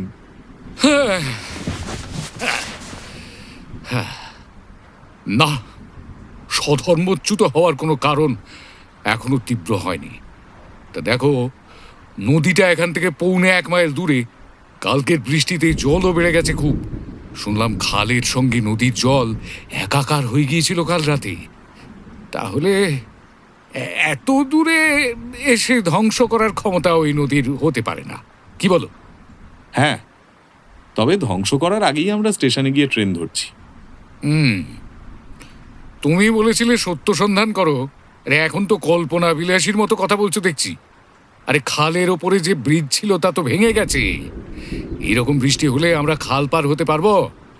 অসম্ভব। তাছাড়া ওপাশে ট্রেন লাইনের ওপর যদি জল উঠে যায় তাহলে তো সোনায় সোহাগা। কথাগুলো অবশ্য সত্যি বলছেন। এই কথাটা বলতে বলতে অর্জুন দরজার কাছে পৌঁছে দেখল দুটো ছাতি নিয়ে ছুটে আসছে ভৃগু। তার মাথার উপর ছাতিটা হাওয়ায় উল্টে গেছে প্রায়। বারান্দায় উঠে এলো সে। ছাতি মানতে চাইছে না জল। আপনাদের একটু কষ্ট করতে হবে বাবু। বুঝতে পারলাম না। আপনাদের খাবার এত দূরে বৃষ্টির মধ্যে নিয়ে এসে খেতে পারবেন না। বড়বাবু বললেন আপনারা কষ্ট করে ওই ডাইনিং রুমে গিয়ে খাওয়া দাওয়া করলে ভালোভাবে খেতে পারবেন, বুঝলেন তো? উনিও আসলে আপনাদের সঙ্গেই খাবেন। সেই ভালো, চলো অর্জুন।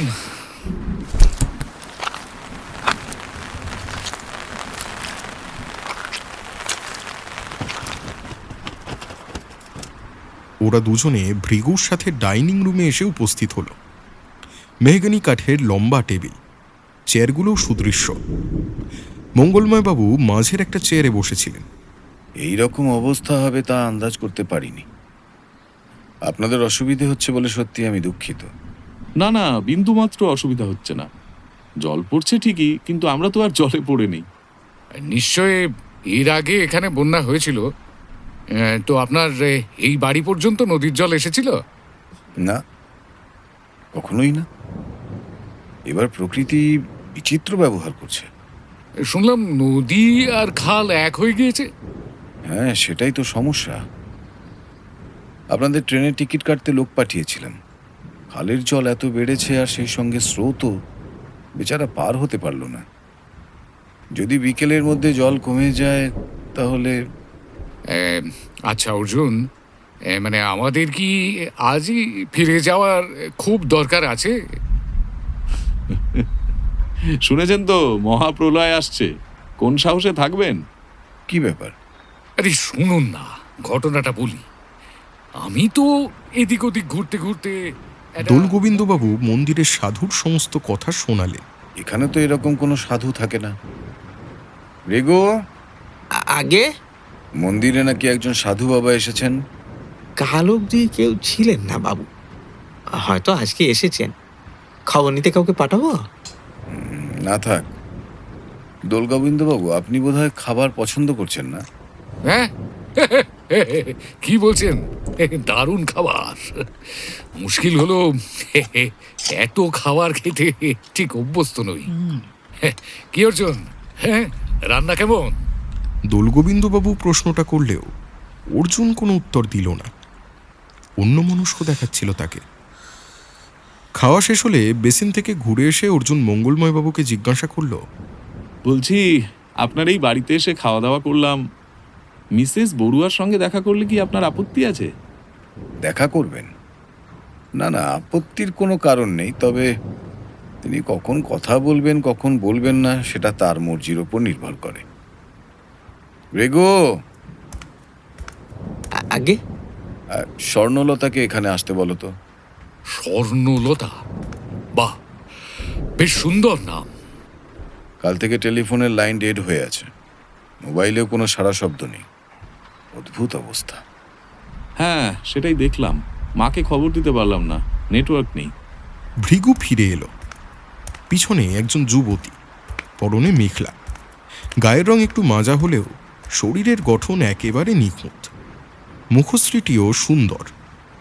স্বর্ণলতা, এরা আমার অতিথি। তোমার ম্যাডামের সঙ্গে একটু দেখা করতে চান। তিনি এখন কি করছেন? ম্যাডাম এখন বৃষ্টি দেখছেন। ওকে জিজ্ঞাসা করে দেখো তো। উনি কি স্বাভাবিক কথা বলেন? একটা কি দুটো, তারপর সব গুলিয়ে যায়। আপনি হয়তো মানতে চাইবেন না, কিন্তু আমার সন্ন্যাসী কাকা ভয়ঙ্কর সর্বনাশ করে গেছেন। ব্যাপারটা আমার জানা নেই, তাই কোনো মন্তব্য করতে চাই না। তবে সাধারণ কথা হলো, অকাট্য প্রমাণ না পেলে মানুষ নিজের বিশ্বাস থেকে সরতে চায় না, আবার প্রমাণ পেলেও কিন্তু কিন্তু করে। আসুন। সবাই ঘুরে দেখল স্বর্ণলতা দরজায় এসে দাঁড়িয়েছে। মঙ্গলময়বাবু অর্জুন আর দোলগোবিন্দবাবুকে নিয়ে প্রথম ঘর পেরিয়ে দ্বিতীয় ঘরে এসে ঢুকলেন। বিশাল পালঙ্কের উপর মিসেস বড়ুয়া বসেছিলেন। ওদের দেখে নেমে দাঁড়ালেন। এখনো সোনার মতো গায়ের রং, খাটো শরীর, মুখ বলছে একদা সুন্দরী ছিলেন। গা ভর্তি গয়না। হাত দুটো একত্র করে নমস্কার করলেন মিসেস বড়ুয়া, আর তারপরই, ও মা, বাবা তুমি এতদিন পরে এলে বাবা। কথাগুলো উনি বলেছেন দোলগোবিন্দবাবুর দিকে তাকিয়ে। তারপরই থেমে গেছে কণ্ঠস্বর, কিন্তু হাতড়াবার চেষ্টা করছেন মনে মনে। দোলগোবিন্দবাবুও হকচকিয়ে গেলেন। অর্জুনের দিকে তাকালেন তিনি। আপনার বাবাকে দেখে ভালো লাগছে, তাই তো? হ্যাঁ, ভীষণ। বসো বসো। চলুন, ওকে বিশ্রাম করতে দিন। ওরা ঘর থেকে বেরিয়ে আসছিল, এমন সময়, বাবা, বাবা কোথায় যাচ্ছ বাবা? বাবা। স্বর্ণলতা, স্বর্ণলতা, ওকে শান্ত করো। ম্যাডাম, আশ্চর্য ব্যাপার, এতটা সময় একটা কথা তো মনে রাখতে পারে না। আচ্ছা, আমাকে উনি বাবা বলে ডাকলেন কেন? আচ্ছা, আপনার শ্বশুর মশাইয়ের কি টাক ছিল? হ্যাঁ, চকচকে টাক। হ্যাঁ, এখন মনে হচ্ছে এই ভদ্রলোকের মুখের সঙ্গে তার কিছুটা মিল আছে। তবে কোনো অসুস্থ মানুষ পার্থক্যটা বুঝতেই পারবে না। স্বর্ণলতা এসে দাঁড়ালো দরজায়। উনি খুব কাঁদছেন। কেন? জিজ্ঞাসা করেছি, উত্তর দিতে পারছেন না। আমি গেলাম ওনার কাছে। হ্যাঁ হ্যাঁ, আপনি ওদিকটা দেখুন, ততক্ষণ আমরা গেস্ট হাউসে যাচ্ছি। হ্যাঁ হ্যাঁ, ঠিক আছে, সেই ভালো। এরকম কান্নাকাটি করতে তো ওকে কখনো দেখিনি অর্জুনবাবু। আমার খুব চিন্তা হচ্ছে। হয়তো বাবার কথা মনে এসেছে। আর তিনি কি জীবিত? না, বিয়ের 2 বছর পরেই ও ওর বাবাকে হারায়। কিন্তু অর্জুনবাবু, আপনারা আজ ফিরে যাবেন কি করে? চিন্তার বিষয় হলো। তার চেয়ে অনেক জরুরি মিসেস বড়ুয়াকে শান্ত করা। আপনি যান। আর হ্যাঁ, আজ তো ফেরার উপায় নেই, কিন্তু আমি ভাবছি কয়েকদিন থেকে যাব।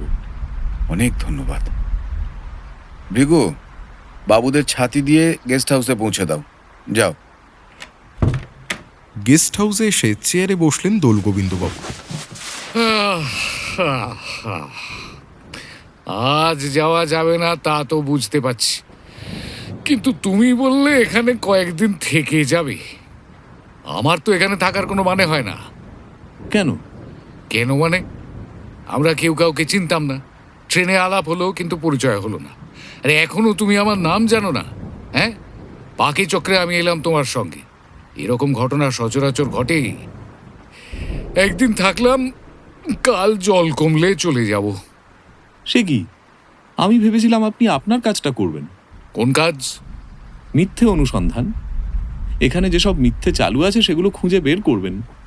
বাড়িতে তো চিন্তা করার মতো কাউকে রেখে আসেননি। হ্যাঁ, তা আসিনি। তাহলে আর কিচ্ছু ভাববেন না। ভালো খাওয়া হয়েছে, একটু গড়িয়ে নিন। দুপুরটা দিবানিদ্রা দেওয়ার পক্ষে আদর্শ। বৃষ্টি হচ্ছে, মেঘ ডাকছে, বাইরে অসময়ে অন্ধকার নেমেছে। দিন দুপুরেই রাত দুপুর। আমি এখন শুলুম। অর্জুন বিছানায় শুয়ে পড়ল। কিছুক্ষণের মধ্যেই দোলগোবিন্দবাবু পরম সুখে নাক ডাকা শুরু করে দিলেন। মানুষটির বয়স হলেও এনার্জি লেভেল একটুও কমেনি। কিন্তু ভদ্রলোক বেশ রসিক। দোলগোবিন্দ নামটা মেনে নিয়েছেন, অথচ আসল নামটা একবারও বলেননি। অর্জুনের একটু তন্দ্রা এসেছিল। গত রাতের ক্লান্তি শরীর দখল করছিল ক্রমশ। কখন যে চোখ দুটো জুড়ে এসেছিল টেরও পায়নি সে। প্রচণ্ড শব্দ সেই তন্দ্রা চুরমার করে দিতে সে উঠে বসল। বৃষ্টি পড়েই চলেছে। দ্বিতীয়বার আওয়াজটা হলো, এবার খুব কাছে। মনে হলো বাগানের কোনো গাছের উপর পড়ল বাজটা। অর্জুন বিছানা থেকে নেমে ভেজানো দরজা খুলে বারান্দায় এলো। চারধারে বৃষ্টির জল থই থই করছে একদম। আলো কমে গিয়েছে আরো। বারান্দার থামের পাশে দাঁড়িয়ে মঙ্গলময়বাবুর প্রাসাদের মতো বাড়ির দিকে তাকালো সে।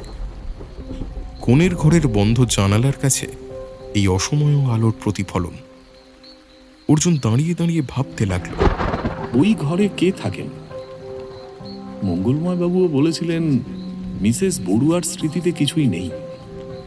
কোনো কথা জিজ্ঞাসা করলে 2-1 শব্দ উচ্চারণ করেই থেমে যান, মনে করতে পারেন না। কিন্তু আজ কি হলো? বাবা শব্দটিকে মহিলা অনেকক্ষণ মনে রেখেছিলেন। তার আগে দোলগোবিন্দবাবুকে বাবা বলেই থেমে থাকেননি, বসো বসো বলেছিলেন খুব আন্তরিকতার সঙ্গে। বাবাকে যে অনেকদিন দেখেননি তা তার মনে পড়েছিল বলেই অনুযোগ করেছিলেন এতদিন পরে বলে। বলার সময় ভুলে গিয়েছিলেন অনেক বছর আগে তার বাবা গত হয়েছেন। কিন্তু স্মরণ শক্তি হারিয়ে গেলেও তাৎক্ষণিক প্রতিক্রিয়া তো 2-1 কথায় আটকে যায়নি। বাগানের গাছগুলোর দিকে তাকালো সে। কিরকম নুনিয়ে আছে ওরা, যেন ওপর থেকে কেউ জল ঢালছে, আর গাছগুলো বাচ্চা ছেলের মতো মাথা নিচু করে স্নান করছে। চোখ ফেরাতেই অবাক হয়ে গেল অর্জুন। বাগানের উল্টো দিক থেকে কেউ এই বৃষ্টিতে ভিজতে ভিজতে দ্রুত গেটের দিকে চলে গেল। একে আলো কম, তার উপর গাছেরা আড়াল করে থাকায় লোকটাকে স্পষ্ট দেখা গেল না। কিন্তু ধন্দে পড়ল অর্জুন। এত দূর থেকে বোঝা গেল না সে পুরুষ না স্ত্রী লোক। মাথাটা ঢাকা ছিল। ঘুমটা হতে পারে, আবার বৃষ্টি থেকে বাঁচার জন্য গামছা ব্যবহারও করতে পারে। কিন্তু সে যেই হোক, এই অসময়ে বৃষ্টিতে ভিজতে যাবে কেন? ছাতা ব্যবহার করাই তো স্বাভাবিক। বাগানের ওই উল্টো দিকে কি আছে তা অর্জুনের জানা নেই, যাওয়ার সুযোগ ঘটেনি। ওদিকে কি কেউ থাকে? থাকলে সে অকারণে এভাবে ভিজবে কেন? অর্জুন ঘরে ঢুকতে গিয়েও থমকে দাঁড়িয়ে পড়ল। মঙ্গলময় বাবুর বাড়ি থেকে ছাতা মাথায় ভৃগু আসছে এদিকে। বড়বাবু বললেন ওই বাবুর যদি খুব অসুবিধা না হয় তাহলে একবার উপরে যদি যান তাহলে খুব ভালো হয়। কেন? আপনারা চলে যাওয়ার পর থেকে মাকে বলি বাবা বাবা বলে ডাকছেন, কিছুতেই তাকে থামানো যাচ্ছে না। একটা কিছু মাথায় আটকে গেলে না তিনি এরকমই করে থাকেন। তাই বড়বাবু বললেন যদি মা আবার ওকে দেখতে পান তাহলে হয়তো শান্ত হতে পারেন। ও, শুধু ওকেই যেতে বলেছেন? হ্যাঁ, বোধহয় ওকে একা দেখলে কাজ হতে পারে। কিন্তু তিনি তো এখন ঘুমোচ্ছেন। ঘুমোচ্ছেন? হ্যাঁ, কাঁচা ঘুম ভাঙালে ওর শরীর খারাপ হয়ে যায়। কি যেন ভেবে চলেই যাচ্ছিল ভৃগু। এমন সময় আচ্ছা দাঁড়াও, তুমি ভিতরে গিয়ে দেখো যদি ঘুম ভেঙে গিয়ে থাকে। ভৃগু চট করে দরজার কাছে গিয়ে উঁকি মারল, তারপর ফিরে এলো। হ্যাঁ, খুব নাক ডাকছে। তুমি এক কাজ করো, সঙ্গে যে ছাতা এনেছো তা রেখে যাও। ওর ঘুম ভাঙলেই আমি বলবো ওই বাড়িতে যেতে। মাথা নেড়ে ছাতি মাথায় ফিরে গেল ভৃগু। দরজা ভেজিয়ে ঘরে ঢুকে চেয়ারে বসতেই দোলগোবিন্দবাবু উঠে বসলেন। লোকটা চলে গিয়েছে? আরে, আপনি জেগেছিলেন নাকি? বিলক্ষণ। তাহলে নাক ডাকছিলেন কি করে?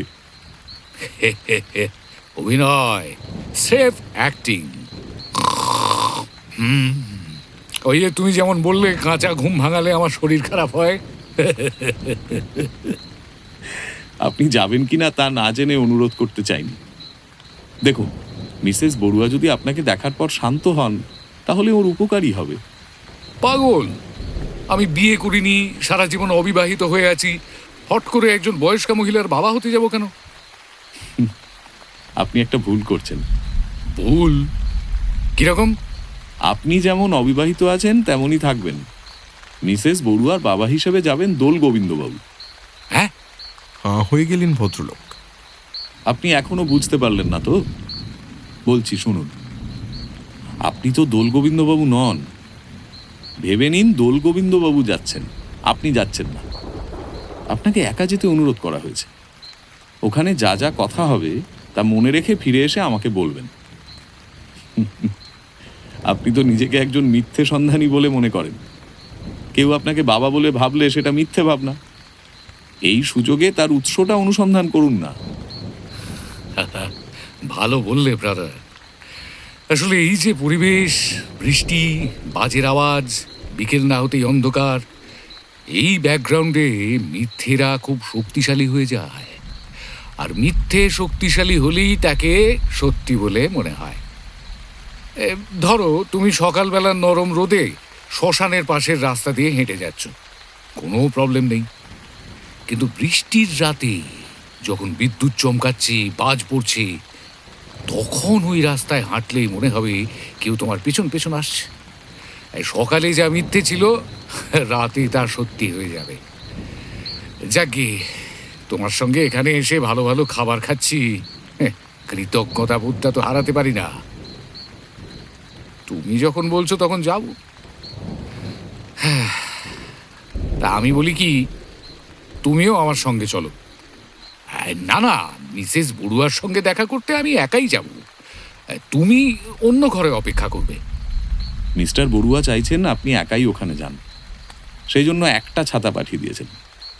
যান, আবহাওয়া আরও খারাপ হওয়ার আগে বাবার ভূমিকায় অভিনয় করে আসুন। ফেরার সময় চায়ের কথা মনে করিয়ে দিয়ে আসবেন। অত্যন্ত অনিচ্ছা নিয়ে দোলগোবিন্দবাবু রওনা হলেন। ছাতি খুলে বারান্দার বাইরে পা বাড়িয়েও থমকে দাঁড়ালেন তিনি। হ্যাঁ, এ তো বৃষ্টি নয়, বর্ষণ। উফ! এই তারপর প্রায় দৌড়তে দৌড়তে দূরত্বটা পেরিয়ে গেলেন। ঠিক তখনই অর্জুনের নজরে পড়ল গেটের দিক থেকে ঢুকে এলো একটি স্ত্রীলোক। যদিও আবছা দেখাচ্ছে এখান থেকে, মাথায় কাপড়। বাগানের উল্টো দিকে পৌঁছে দাঁড়িয়ে গেল সে। ওর হাতে ছাতা নেই, বৃষ্টি আটকানোর কোনো চেষ্টাই করছে না স্ত্রীলোকটি। কিন্তু স্ত্রীলোকটি প্রচুর লম্বা, হাত বাড়াতেই গাছের নিচের ডালটা স্পর্শ করতে পারল। তারপর নিমিষেই ওদিকের বাগানে চলে গেল। এই স্ত্রীলোকটিকে বাগানের বাইরে যেতে দেখেছি খানিক আগে। তখন অবশ্য ওকে স্ত্রীলোক বলে মনে হয়নি। আচ্ছা, সমস্ত শরীর কাপড়ে মুড়ে কোনো পুরুষও তো এই জলে বের হতে পারে, কিন্তু কেন বের হবে? ছাতা না নিয়ে যেভাবে হেঁটে এলো তাতে মনে হচ্ছিল চাঁদের আলোয় হাঁটছে, বৃষ্টিকে গ্রাহ্যই করছে না। দেখি বৃষ্টি থেমে গেলে একবার ওদিকে গিয়ে দেখব। এই বাড়িতে কিছু রহস্য রয়েছে, কিন্তু এই রহস্যগুলো পরস্পরের থেকে আলাদা। নারকেল পড়ার সঙ্গে মিসেস বড়ুয়ার স্মৃতিবন্দী হয়ে থাকার কোনো সংস্রব নেই। আবার ওই রহস্যময় পুরুষ বা স্ত্রীলোকটির সঙ্গে মিসেস বড়ুয়ার কি সম্পর্ক থাকতে পারে? আবার সেই ভদ্রলোক যিনি মঙ্গলময় বাবুর সন্ন্যাসী কাকা, তার ভূমিকা তো আরো রহস্যময়। তার সঙ্গে মিসেস বড়ুয়ার সমস্যা জড়িয়ে থাকতে পারে, কিন্তু কাঁচা বোটা ছিঁড়ে পড়া নারকেলের সঙ্গে থাকতে পারে না। ভাবতে ভাবতে অর্জুন ঘরে এসে ঢুকল। আলো নেই। ভাগ্যিস বাইরেটা ঠান্ডা, তাই পাখার প্রয়োজন হচ্ছে না। ভৃগুর উচিত একটা আলো দিয়ে যাওয়া।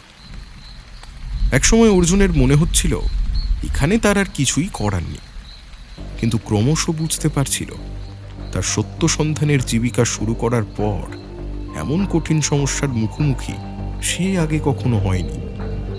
এ যাত্রায় মেজর সঙ্গে নেই, অমল সমনি নেই, বাইরের ঘটনার ঘন ঘটা। কিন্তু মানুষের মনে বন্দি করে রাখা তথ্যকে উদ্ধার করার সঙ্গে অবিশ্বাস্য কিছু ঘটনাকে নস্যাৎ করার পথ খোঁজা অনেক কঠিন কাজ, আর তাকে এখন একাই সেই কাজটা করতে হবে। মিনিট 20 পরে দোলগোবিন্দবাবু ফিরে এলেন, পিছনে ভৃগু। ছাতা সামলেও সে ট্রেতে করে টিপট, কাপ প্লেট আর বিস্কিট নিয়ে আসছে। ওগুলো টেবিলে রেখে ভৃগু হ্যারিকেন জ্বালল। চাটা ঢেলে দিয়ে যাই বাবু? না থাক, আমরাই ঢেলে নেব। তা রাত্রে কি খাবেন, ভাত না রুটি? আর রুটি হলেই ভালো হয়।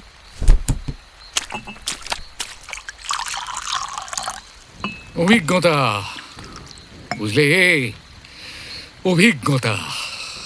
বেঁচে থাকা মানে হলো প্রতিটা দিন নতুন নতুন অভিজ্ঞতা অর্জন করা। আমি চা খাবো না, আমাকে দিও না। কারণ আপনি ওখানে চা খেয়ে এসেছেন। কি করে বুঝলে? আপনার পেটের কাছে সবে চায়ের ছাপ লেগেছে। ইয়েস, এমন করে বললো মেয়ে। স্বর্ণলতা দেবীর কথা বলছেন? না ভাই, মিসেস বড়ুয়ার কথা বলছি। আহা, কি ভালো মেয়ে! অথচ দেখো, ভগবান নামক ভদ্রলোকটি কি অবিচার করেছেন ওর উপর। 2 কি 3টে কথা বলার পরই খেই হারিয়ে ফেলছেন। মিসেস বড়ুয়া আপনাকে চা খেতে বলেছেন? হ্যাঁ। এবার অনুগ্রহ করে বলুন তো ঠিক কি কি ঘটেছিল। বলছি, একটা বিস্কুট নিচ্ছি, ওখানে বিস্কুট দেয়নি।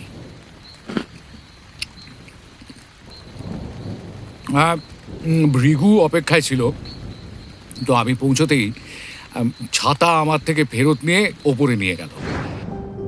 মঙ্গলময়বাবু বসার ঘরে বসে বই পড়ছিলেন।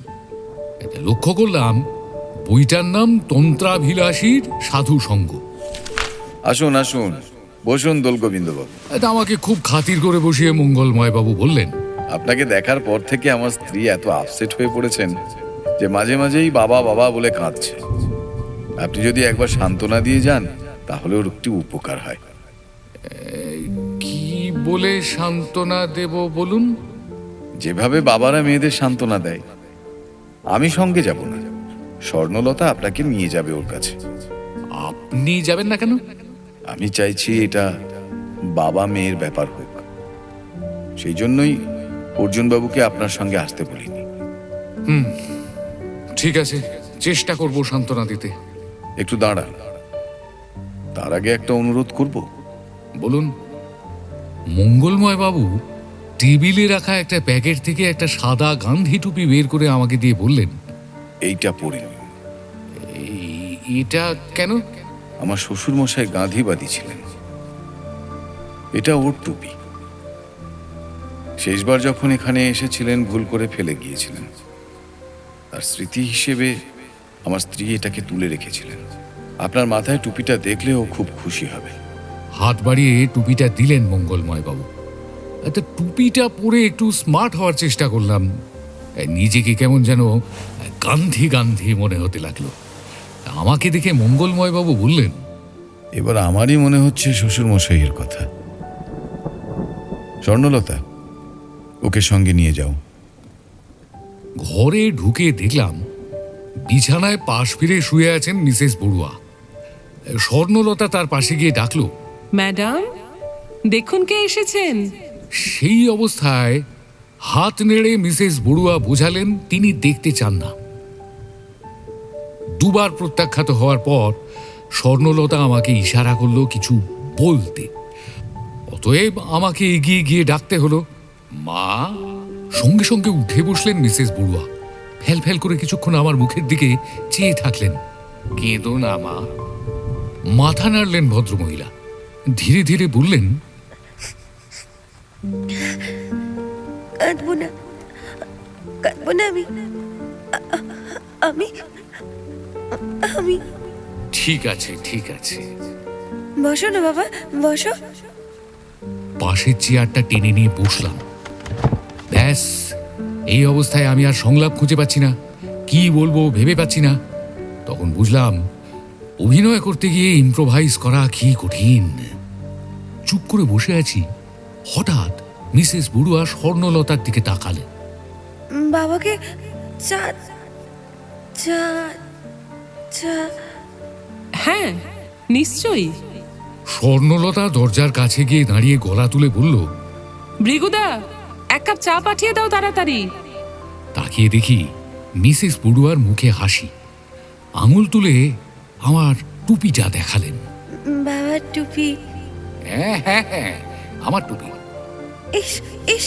ঘন ঘন দু তিনবার মাথা নেড়ে আচমকা চুপ করে গেলেন মিসেস বড়ুয়া। ভৃগু এসে চায়ের কাপ দিয়ে যেতেই মিসেস বড়ুয়া বেশ জোরে বললেন, চা চা। বুঝলে অর্জুন, চায়ে চুমুক দিতে দিতে খুব অস্বস্তি হচ্ছিল ইস ইস শোনার পর। মনে হচ্ছিল বেশিক্ষণ এখানে বসে থাকলে ধরা পড়ে যেতে পারি। ভদ্রমহিলার মাথায় যে ক্ষীণ সুস্থতা আছে তাতেই ওই ইস শব্দটি উচ্চারিত হয়েছে। ব্যাস, হাত একটু কেঁপে গেল আমার, আর তখনই কয়েক ফোঁটা চা চলকে পেটের উপর পড়ল। স্বর্ণলতা দেখছিল আমার দিকে, বলল, এই চা পড়ে গেল, ধুয়ে নেবেন? না থাক। যতটা সম্ভব তাড়াতাড়ি চা গিলে ফেলে বললাম, এবার উঠি মা। হ্যাঁ ঠিক আছে। হাসি শুনে আমি আর এক মুহূর্ত ওখানে থাকিনি, দ্রুত বাইরে এলাম। পিছনে স্বর্ণলতা, সে উৎসুক হয়ে মঙ্গলময় বাবুকে খবরটা দিল। স্যার ম্যাডাম এখন হাসছেন। বাহ, থ্যাংক ইউ মিস্টার ঘোষাল, আপনি আমাকে স্বস্তি দিলেন। আচ্ছা, এইবার টুপিটা দিন। আফটার অল ওটা ওর বাবার স্মৃতি। হ্যান্ডশেক করার জন্য হাত বাড়ালেন মঙ্গলময় বাবু। আমি চটপট টুপিটা খুলে ভদ্রলোকের হাতে দিয়ে বললাম, আমি চলি। অবশ্যই। ভৃগু। এই হলো ঘটনা। তবে আমি বলছি অর্জুন, মিসেস বড়ুয়ার ব্রেনের লগ যদি আরেকটু আলগা হতো তাহলে আজ আমি নির্ঘাত ধরা পড়ে যেতাম। খুব বুদ্ধিমতী মহিলা ছিলেন। মিসেস বড়ুয়া তো এখনো জীবিত ছিলেন বলছেন কেন? আহা, এখন তো বুঝতেই পারছো। হ্যাঁ, এদিকে বাইরের কোনো খবরই পাওয়া যাচ্ছে না। চলো একটু ঘুরে আসি। বৃষ্টি অনেকটাই কমে এসেছে, ঘরে বসে হাঁপিয়ে উঠছি হে। বাইরে তাকালো অর্জুন। বৃষ্টিটা কমেছে, সন্ধে হতে দেরি আছে এখনো। বৃষ্টি কমার সঙ্গে সঙ্গে একটা নিস্তেজ আলো নেমে এসেছে পৃথিবীতে। চলুন। দোলগোবিন্দবাবু ওই বাড়ি থেকে নিয়ে আসা ছাতাটা সঙ্গে নিলেন। মাটিতে জল জমে আছে সামান্য। ওরা বাগানের মধ্যে দিয়ে হেঁটে গেটের কাছে এসে দেখল রাস্তায় জল নেই। বাঁদিকে তাকালো অর্জুন। ওই পাশ দিয়েই একটু আগে রহস্যময় এক মূর্তি এদিকে আসা যাওয়া করছিল। অর্জুনের খুব ইচ্ছে করছিল বাগানের ওপাশটা দেখে আসতে, কিন্তু এই আধা অন্ধকারে ভেজা গাছের জঙ্গলে ঢুকে কতটা কি দেখা যাবে তা নিয়ে সন্দেহ ছিল তার। অর্জুন পা বাড়ালো রাস্তার দিকে। একটা লোক বৃষ্টি না থাকা সত্ত্বেও ছাতা মাথায় এদিকেই আসছিল। খালের অবস্থা কিরকম ভাই? খাল এখন নদী হয়ে গেছে বাবু, ব্রিজ ভেসে গেছে না, কবে খাল পার হওয়া যাবে ভগবান জানে।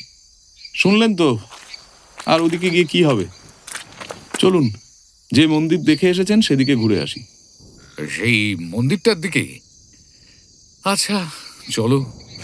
দোলগোবিন্দবাবু যেন অনিচ্ছা সত্ত্বেও রাজি হলেন। কাদায় ভরা রাস্তা পেরিয়ে ওরা চলতে লাগলো। একটু পরেই মধ্যবিত্ত পাড়া শুরু হলো।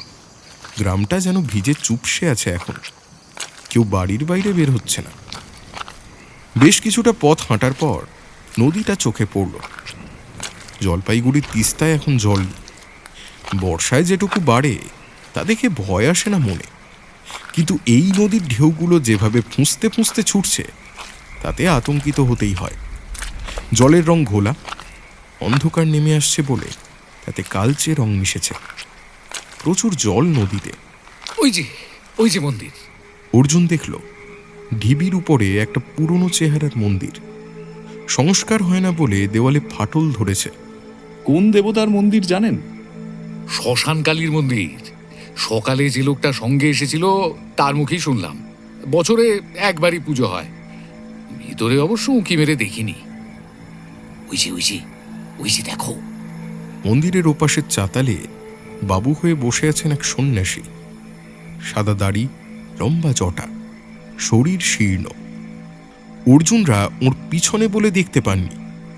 হঠাৎ আয় আয়, আরো নেচে নেচে আয়, ডুবিয়ে দে, ভাসিয়ে দে। জয় মা। আপনি যখন এসেছিলেন তখন আপনার সঙ্গে আসা মঙ্গলময় বাবুর লোক এই সাধু সম্পর্কে কিছু বলেছে? না, সেও নাকি আগে কখনো দেখেনি। ধীরে ধীরে অর্জুন এগিয়ে গেল সন্ন্যাসীর সামনে। একটু ইতস্তত করে দোলগোবিন্দবাবু কয়েক পা এগিয়েও থেমে গেলেন। সন্ন্যাসী মুখ ঘুরিয়ে অর্জুনকে দেখলেন। কে তুই? দুটো হাত একত্রিত করে নমস্কারের ভঙ্গি করে দাঁড়ালো অর্জুন। আমি কে তা জানতে পারলে তো আপনাকে দর্শন করার কোনো প্রয়োজন হতো না। সন্ন্যাসী কথা না বলে কিছুক্ষণ অর্জুনের মুখ থেকে চোখ সরালেন না। সেদিনের ছোকরা তুই এই রকম কথা বলতে শেখালো কে? না না, আপনি আমাকে ভুল বুঝছেন। আমি আমার পিতৃ পরিচয় জানি, আমার ঠিকানা, পড়াশোনা ইত্যাদির কথা জানা আছে, কিন্তু সেসব তো বাইরের আমার কথা। ভিতরের আমিটাকে তো জানতে পারিনি এখনো। তাই এই গ্রামে থাকা হয়? না, জলপাইগুড়ি থেকে এসেছি। জলপাইগুড়ি থেকে? কেন? ভূত দেখতে। শুনেছি নাকি এই গ্রামে ভূতেরা গাছে গাছে ঘুরে বেড়ায়। ভগবানকে তো কখনোই কেউ দেখেনি, কিন্তু কেউ কেউ নাকি ভূত দেখেছে। না দেখলেও অনুভব করেছে। দেখতে না পাই, অনুভব করতে পারলেও খুশি হব। কবে এসেছিস? গত রাতে খাল সাঁতরে। বাহ, চমৎকার। কার বাড়িতে উঠেছিস? তখন থেকে আপনি একের পর এক প্রশ্ন করে চলেছেন, আর আমি তার জবাব দিচ্ছি। এবার আমাকে চান্স দিন। আপনি নিশ্চয়ই গ্রামের এই মন্দিরে চিরকাল বাস করছেন না? না। কোথায় বাড়ি আপনার? মূর্খ, সন্ন্যাসীর কোনো বাড়ি থাকে না। হ্যাঁ, তা ঠিক। আচ্ছা, এখানে আসার আগে কোথায় ছিলেন? দেবধামে, অলকানন্দার তীরে। আপনি সত্যি ভাগ্যবান। মানে কি বলতে চাস? চলে না এলে আপনাকে খুঁজে পাওয়া যেত না। কত মানুষের শরীর ভেসে গেল, পাথর চাপা হয়ে রয়েছে, তার ঠিক নেই। ঠিক সময় চলে এসেছেন বলে আমি আপনার দর্শন পেলাম। আমার সঙ্গে দোলগোবিন্দবাবু আছেন। দোলগোবিন্দবাবু, আসুন, এসে দর্শন করুন। অর্জুন ইশারায় ডাকলো দোলগোবিন্দবাবুকে। দোলগোবিন্দবাবু সামনে এসে দাঁড়াতেই, দেখি, একে তো আজ আমি দেখেছি। ঠিকই, ওর কাছেই আপনার কথা শুনে আমি চলে এসেছি। খোলসা করে বলো তো কি চাও? সত্যি কথা তো বললাম আপনাকে, ভূত দেখতে চাই। দেখতে চাইলেই কি দেখা যায়? যাও যাও যাও, এখন এখান থেকে চলে যাও।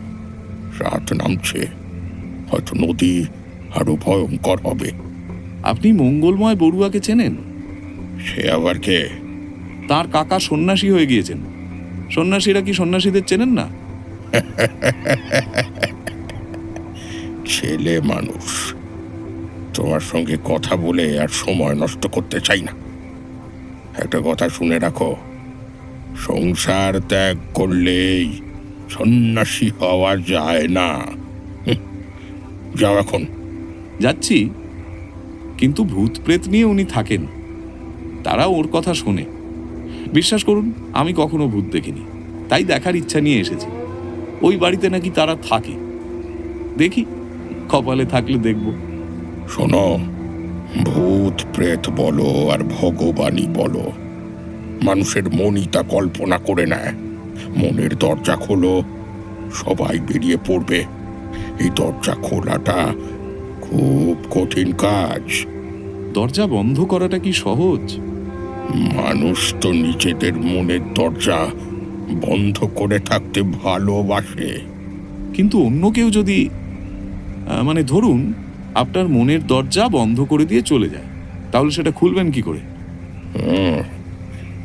সেটা আরো কঠিন কাজ, যে সেটা পারে না। অনেক সাধনার পর সেই শক্তি কেউ কেউ অর্জন করতে পারে। তা তুমি এ কথা তুললে কেন? শুনেছি মঙ্গলময় বাবুর সন্ন্যাসী কাকার সেই শক্তি আছে। বটে। হ্যাঁ, আচ্ছা, নমস্কার। বৃদ্ধ সন্ন্যাসী অর্জুনের দিকে তাকিয়ে হাত জোর করলেন। অর্জুন ফেরার পথ ধরল। কি বুঝলেন? বেশ উচ্চ মার্গের সন্ন্যাসী। আজ সকালে ওকে ওই জায়গাতেই দেখেছিলেন? হ্যাঁ। না হয় উপরে একটা ছাদ ছিল, তাই বৃষ্টিতে ভিজে যাননি, কিন্তু সারাদিন অভুক্ত আছেন। সন্ন্যাসীরা তো সংসারী মানুষের মতো খাওয়া দাওয়া করেন না। হয়তো উনি 24 ঘন্টায় একবার মাত্র খেয়ে থাকেন। কিন্তু এই সন্ন্যাসীর বেশ ইন্টারেস্টিং চরিত্র, বুঝলে? কথা বলেন যখন, দুরকম মানে হয়ে যায়, যে যেমন বুঝে। এই রে, আবার বৃষ্টি আসছে। উপরের কালো মেঘে বিদ্যুৎ চলকে উঠলো, বুঝলে? জল পড়ছে ফোঁটা ফোঁটা। অর্জুন একবার টর্চের আলোয় চারপাশটা দেখে নিল। বাঁদিকে ক্ষেতের মুখেই 4টে বাঁশের উপর চাটাইয়ের ছাদ টাঙানো। আপনি তাড়াতাড়ি বাঁদিকে দৌড়ুন, যেদিকে চাষের ক্ষেত শুরু সেদিকে।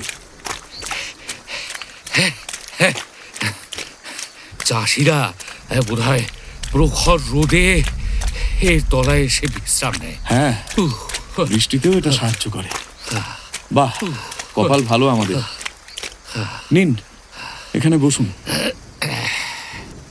দুপাশে দুটো খুঁটির উপর একটা তক্তা পাতা, যেটাকে স্বচ্ছন্দে বেঞ্চিও বলা যেতে পারে। সেখানেই বসে পড়ল ওরা। হ্যাঁ, আমারই ভুল হয়েছিল। বেড়াবার কথা না তুললেই ভালো হতো। এই গেস্ট হাউসে আরামে থাকতে পারতাম। এই অন্ধকারে চাষের খেতে সাপের কামড় খেয়ে না মরতে হয়। শীতকালে সাপ গর্ত থেকে বের হয় না, বর্ষায় বের হয় কিনা জানি না, তবে পড়ে জেনেছি বেশিরভাগ সাপের দাঁতে বিষ থাকে না। বেশ জোরে এসে গেল বৃষ্টিটা। চাটাইয়ের ভিতর দিয়ে গুঁড়ি গুঁড়ি জলের কোনা নেমে আসছিল শরীরে। এখন অন্ধকার এত ঘন যে বৃষ্টিও দেখা যাচ্ছে না। হঠাৎ হঠাৎ বিদ্যুৎ চমকালে ক্ষণিকের জন্য চারপাশ সাদা হয়ে যাচ্ছিল। বেঞ্চিতে বসার পর থেকে অর্জুন টর্চ জ্বালেনি। সারাদিন কি সত্য সন্ধান করলে? নাথিং, কিছুই না। দিনটা নষ্ট হলো তো? আমার আজকের দিনটা কিন্তু নষ্ট হয়নি। মিথ্যে অনুসন্ধানে আমি অনেকটা এগিয়ে গেছি। কিরকম? এই যেমন নদীর গায়ের মন্দিরের সন্ন্যাসী।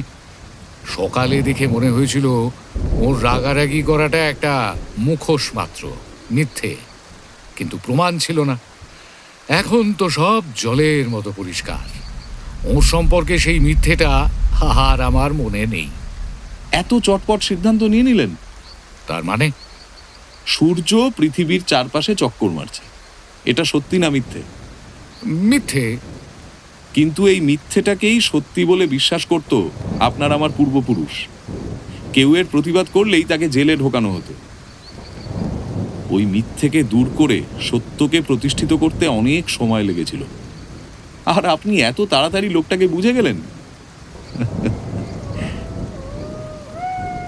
এই আপদগুলো আবার কোত্থেকে এলো?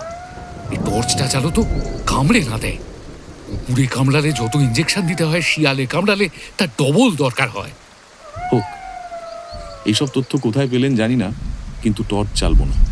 শেয়াল রাতে দেখতে পায়, আমাদেরও দেখেছে, কিন্তু অন্য কেউ আমাদের দেখুক তা আমি চাই না। আর গলার আওয়াজটা প্লিজ একটু নিচু করুন। অন্য কেউ মানে? আস্তে। কেন কেন? কে দেখবে? আমরা গেস্ট হাউসে আছি, খাবার খাচ্ছি মঙ্গলময় বাবুর সঙ্গে। সেই আমরা যখন বেরিয়ে এলাম তখন ওদের জানিয়ে আসেনি, কিন্তু ওরা যে লক্ষ্য রাখেননি তার গ্যারান্টি কোথায়? আমরা কোথায় যাচ্ছি, কার সঙ্গে কথা বলছি তা জানতে কেউ পিছন পিছন আসতেও পারে। বৃষ্টিতে অন্ধকারে সে নিশ্চয়ই আমাদের সঙ্গে তাল রাখতে পারেনি। আলো জেলে তাকে সাহায্য করার কি দরকার? ওরে তারা, এটা তো আমার মাথায় আসেনি। এদিকে বৃষ্টি থামার লক্ষণ নেই। এর মধ্যে বিন্দু বিন্দু জলকণা এতক্ষণে ওদের মাথা ভিজিয়ে দিয়েছে একটু একটু করে। এভাবে সারা রাত না বসে থেকে চলুন হাঁটা শুরু করি। আর একটু দেখলে হতো না? হ্যাঁ হতো। চুপ। ঠিক তখনই পাশের রাস্তায় টর্চের আলো দেখা গেল। কেউ একজন নদীর দিক থেকে হেঁটে আসছে। বিদ্যুৎ চমকালে দেখা গেল লোকটি মাথা থেকে গোড়ালি পর্যন্ত বর্ষাতিতে ঢাকা। কপালের সামনে টুপির হুড থাকায় চিবুকের আদলটুকুই বোঝা গেল যা, তবে মুখ দেখা গেল না। চলুন। এই বৃষ্টিতে নির্ঘাত নিউমোনিয়া হয়ে যাবে। আরে ছাতায় কোনো কাজ হবে না। তাহলে আপনি এখানে বৃষ্টি থামার জন্য অপেক্ষা করুন, আমি এগোচ্ছি। এগিয়ে গেল অর্জুন। লোকটি ততক্ষণে বেশ কিছুটা এগিয়েছে। অর্জুন দ্রুত রাস্তায় পৌঁছতে গিয়ে বুঝল ধীরে পা না ফেললে আছাড় খেতে হবে। মাটি ভয়ঙ্কর পিছল।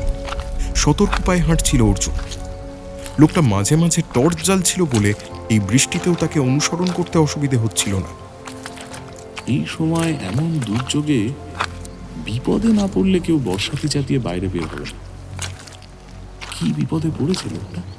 বৃষ্টির জল বেশ ঠান্ডা, কাঁপুনি আসছিল অর্জুনের। লোকটার সঙ্গে দূরত্ব বাড়লেও বৃষ্টির বাইরে যায়নি লোকটা। এমন সময় ভয়ঙ্কর শব্দে বাজ পড়ল কোথাও। তার আগেই পৃথিবী ঝলসে উঠল কয়েক লহমার জন্য। লোকটাকে দাঁড়াতে দেখল অর্জুন। ওই বাজ এখানে পড়লে তাদের আর খুঁজে পাওয়া যেত না। খুব সন্দেহজনক, বুঝলে? চমকে ওঠে অর্জুন। পিছন থেকে দোল গোবিন্দবাবুর গলা ভেসে আসতে অর্জুন দেখল তিনি প্রায় পিঠের কাছাকাছি চলে এসেছেন। কথা বলবেন না, আপনি ওখানে থেকে গেলেই তো পারতেন। আমাকে কি পাগলা মশা কামড়েছে? থাকলে সকালে এসে মুখাগ্নি করতে হতো তোমাকে। চলো চলো, ও এগোচ্ছে। দূরত্বটা অন্তত 30 গজের। যখন টর্চের আলো জ্বলছে না তখন ওকে আন্দাজে ঠাউর করতে হচ্ছে। আরে আমরা তো মঙ্গলময় বাবুর বাড়ির কাছাকাছি এসে গেছি। ও যেখানে যাচ্ছে যাক, খামোখা ফলো করার কি দরকার?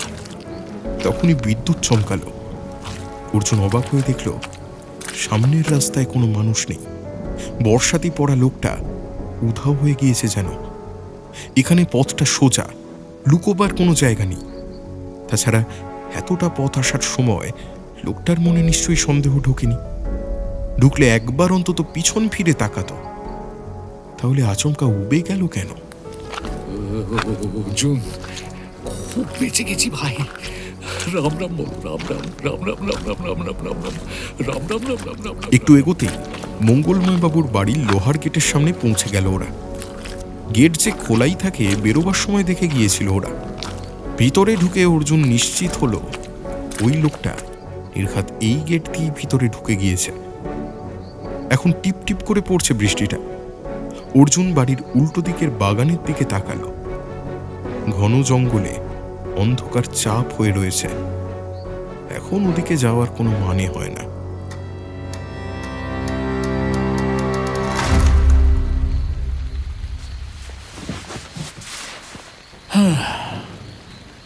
এখন এক কাপ চা পেলে চমৎকার হয়, কিন্তু শ্রীযুক্ত ভৃগুকে পাবো কি করে?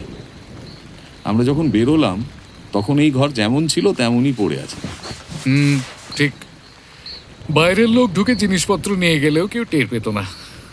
না বাবু, এখানে কেউ চুরি করতে সাহস করবে না।